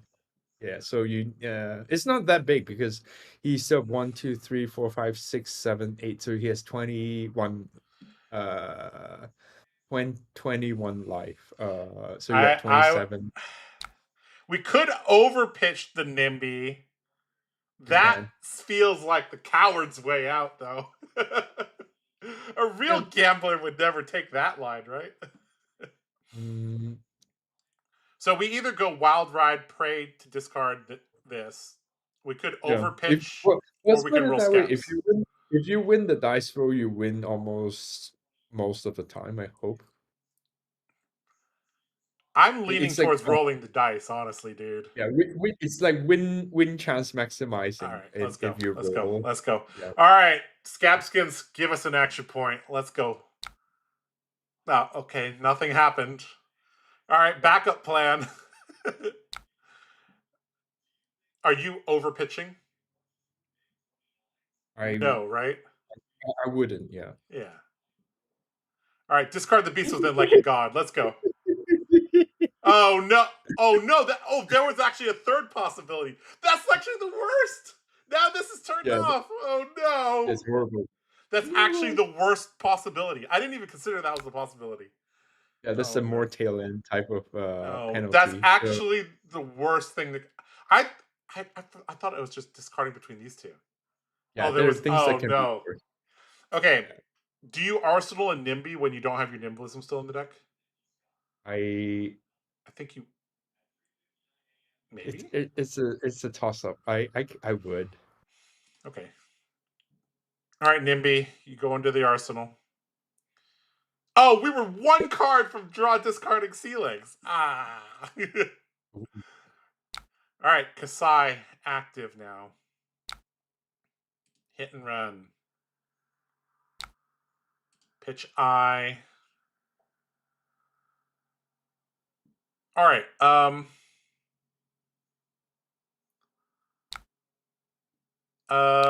We can go. We can discard this on our turn and go Claw Claw. Nimby, Arsenal send packing. Yeah. Seems good. Okay. I can't believe I got that line correct on the first try. Mm-hmm. Do you want to block the Apex here? I presume no, right? We can't deny the gold unless we use all of our armor. So I guess we just give it to him. This denies a vigor token, but I guess it's fine. All right, no blocks.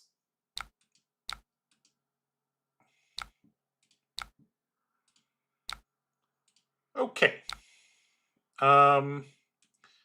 Discard this. Do a 3/3. He might deny you by using Kabuto, but that's not very likely. Mm-hmm.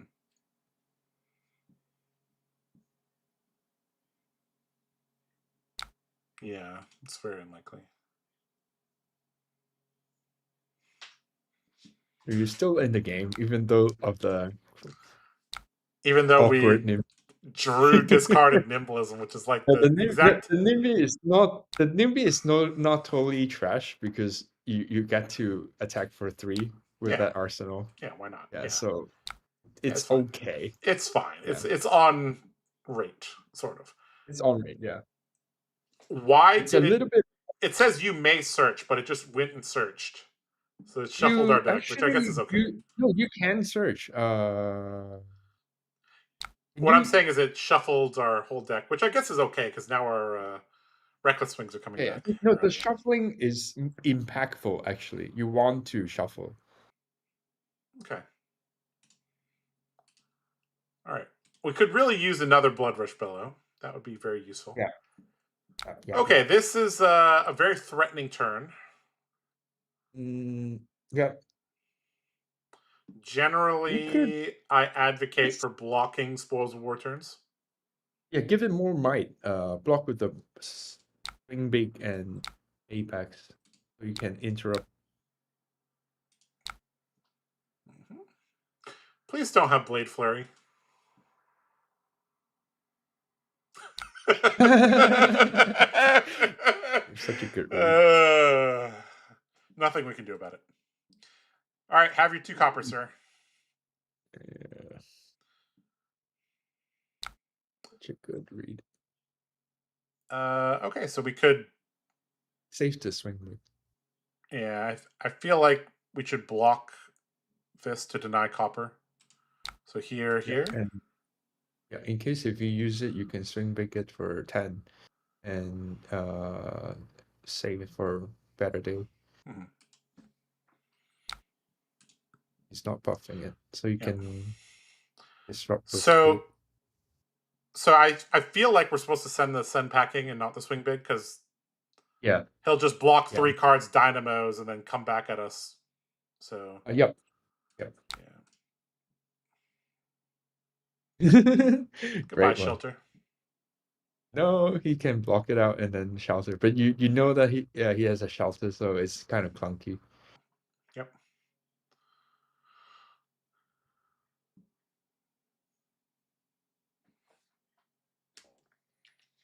At least we saw the Nimblism, yeah.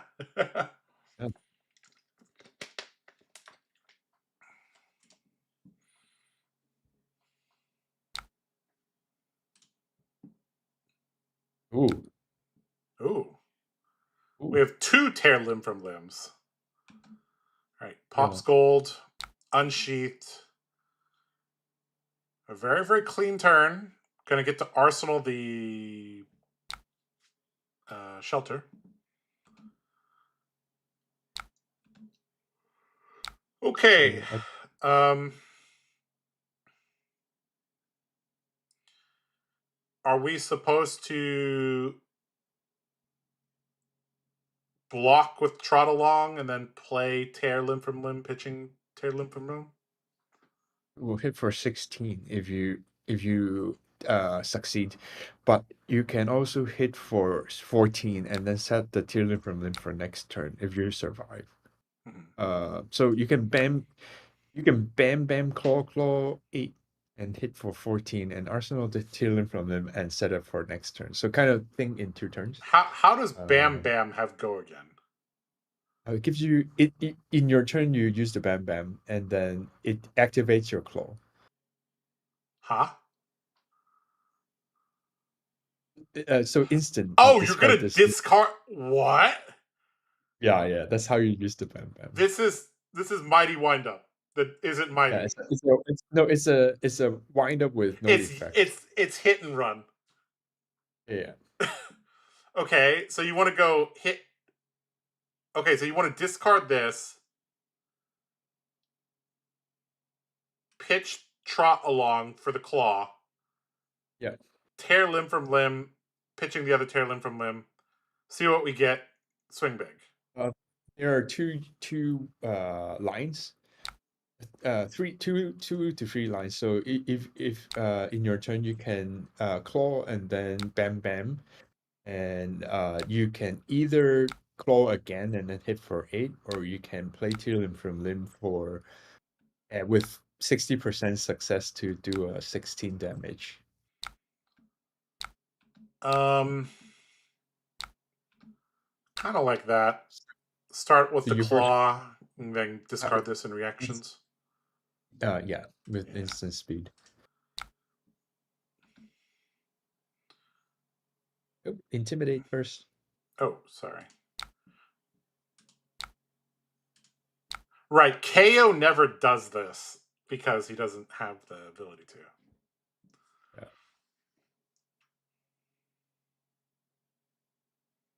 Yeah, intimidate first because now they're...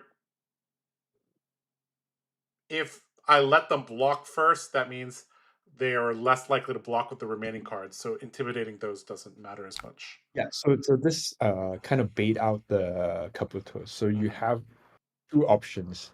You can swing big and save the Tear Limb from Limb, or you can gamble big and do a big one immediately. So two lines, like depending on how you're asking me which one to do. I mean, I'm gonna go big, go home type of. I'm a big go home type of guy. Okay. All right, here we go. I have never played this card. No, and it's been here since Monarch. All right. No. Eugene. All right, so we still said this though, right? Yeah. Okay. Damn. We've lived the highs, we've lived the lows. Oh no. You're still in the game. We're still in the game though. Even though 2 things have gone wrong for us now. Yeah, you don't need everything to work out. We don't need everything to go right to win the game, right? Yeah, you just need to not be very lucky. 5 card 11. Let's go. Yeah. I didn't believe hard enough. Oh God, yeah. I need to believe harder. You're right. It's on you. Is it? Oh, sorry. Yeah. My bad. All right, he's getting a Quicken token. You're up, row. This Quicken token does not matter. Yeah. 15 Gold. sources of going in my hand. Okay. All right. I think this is a Sash and Leather's turn, isn't it? Yeah. Yeah? Yeah. We have this, which is really good if we have extra action points. Yep. This is excellent to throw at him, so I feel like we're just supposed to take all this and strike back. I don't think he can kill us from here. We'll do the math. So this can be +3 at worst, so we go to 1, which is fine. All right, no blocks.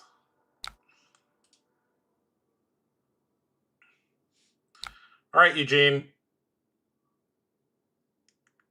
Do we roll first? I think we do, right? No, you No? don't have reason to roll. I No don't reason to think you roll? need a. We don't need to roll? I thought we want this to draw a card. I guess we can arsenal it. You wow right first, I think. Let me think. Bum.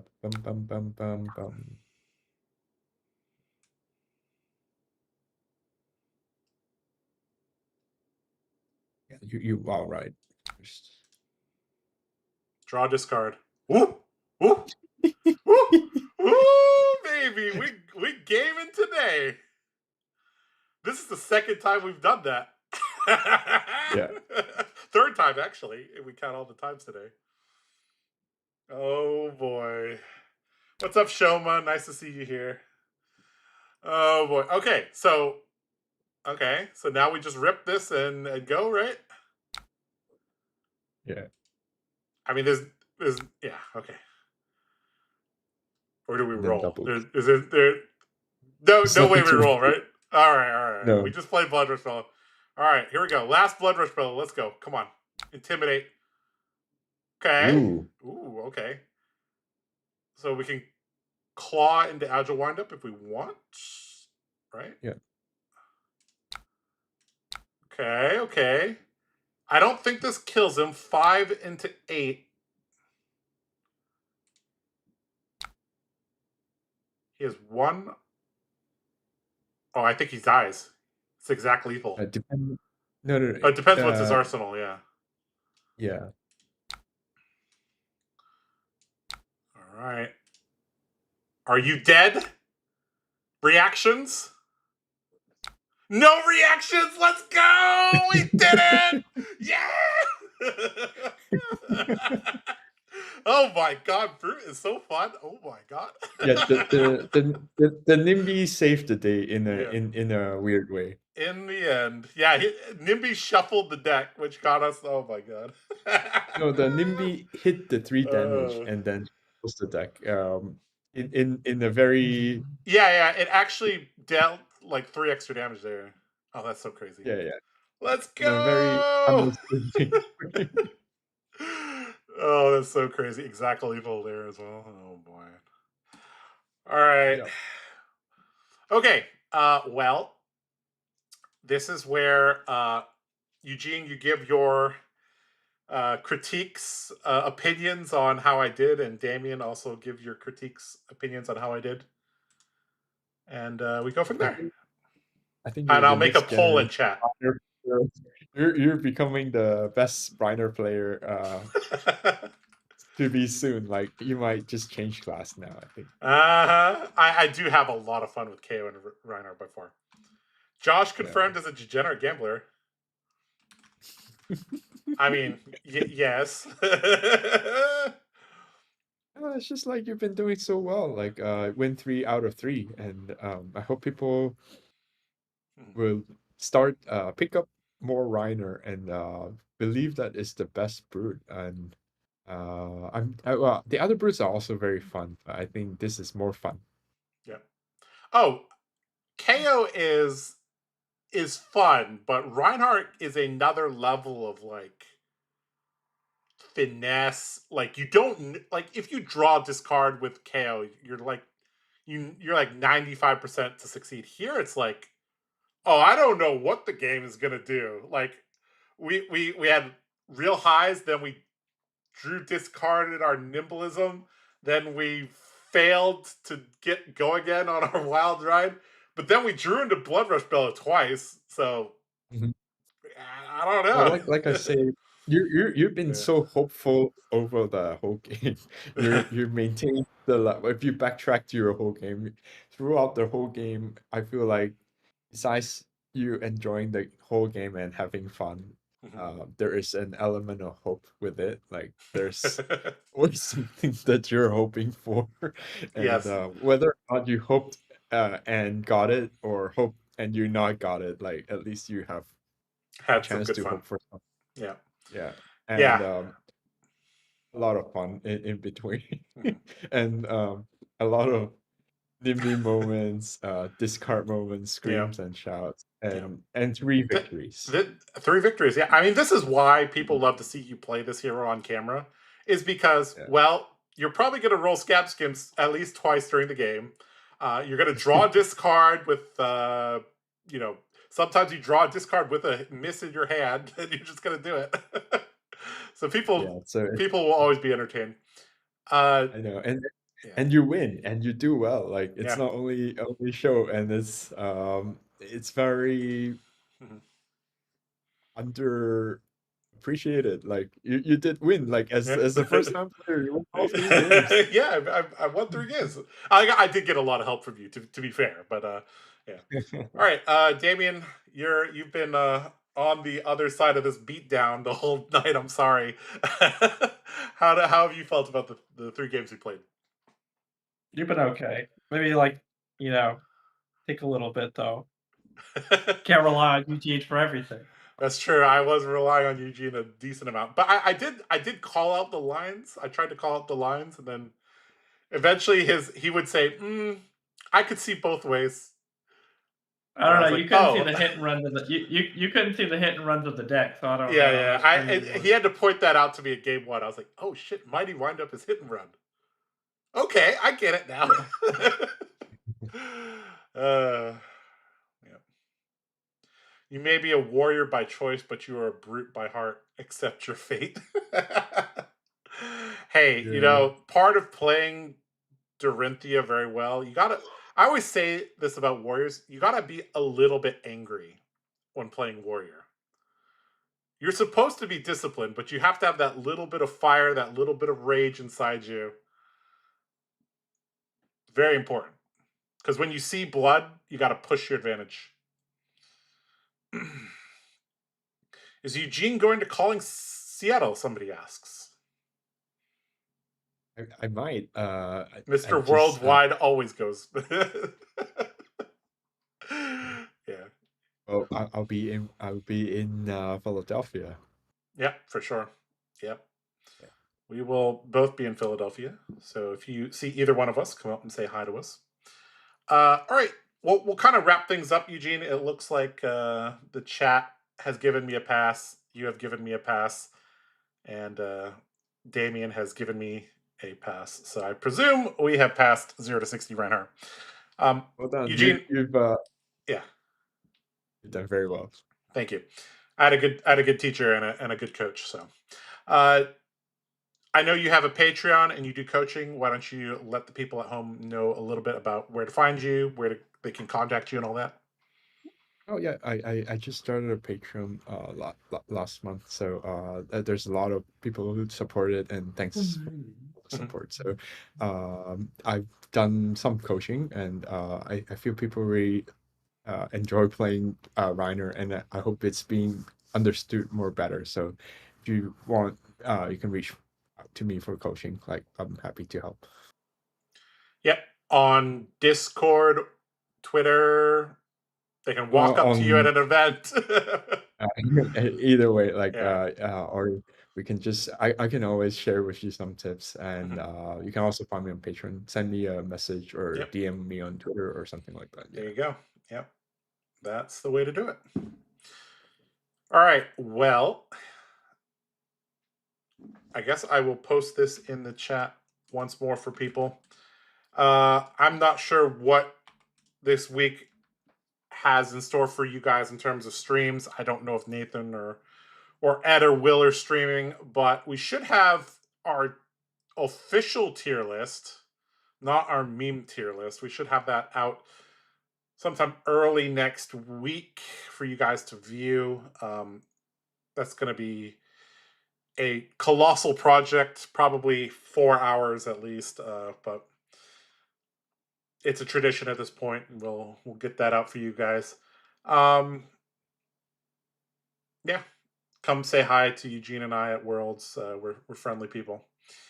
I guess that kind of wraps things up. Anything else you want to say, Eugene or Damien? Trust in the hero like Rhinar is good, and a more Rhinar. Try it out. I have one more question for you. You prefer this art or this art? There's a new one coming out next week. Oh, you prefer the new one, the golf one? Okay. All right, you heard it here first. So it has been decreed. So it has been declared. The golfing Rhinar is the official choice of the Rhinar Master. So, all right, guys. Yeah. Yeah. Well, thank you. Thanks, Josh, for inviting me, and really good to share with everyone again and watch more Rhinar play. Yep, we will. Well, I'm sure if we get you on camera, the people will love it. All right, guys, this has been Josh Lau with Eugene C and Damien. We'll see you guys later. Take care. Bye-bye. Cheers. Cheers.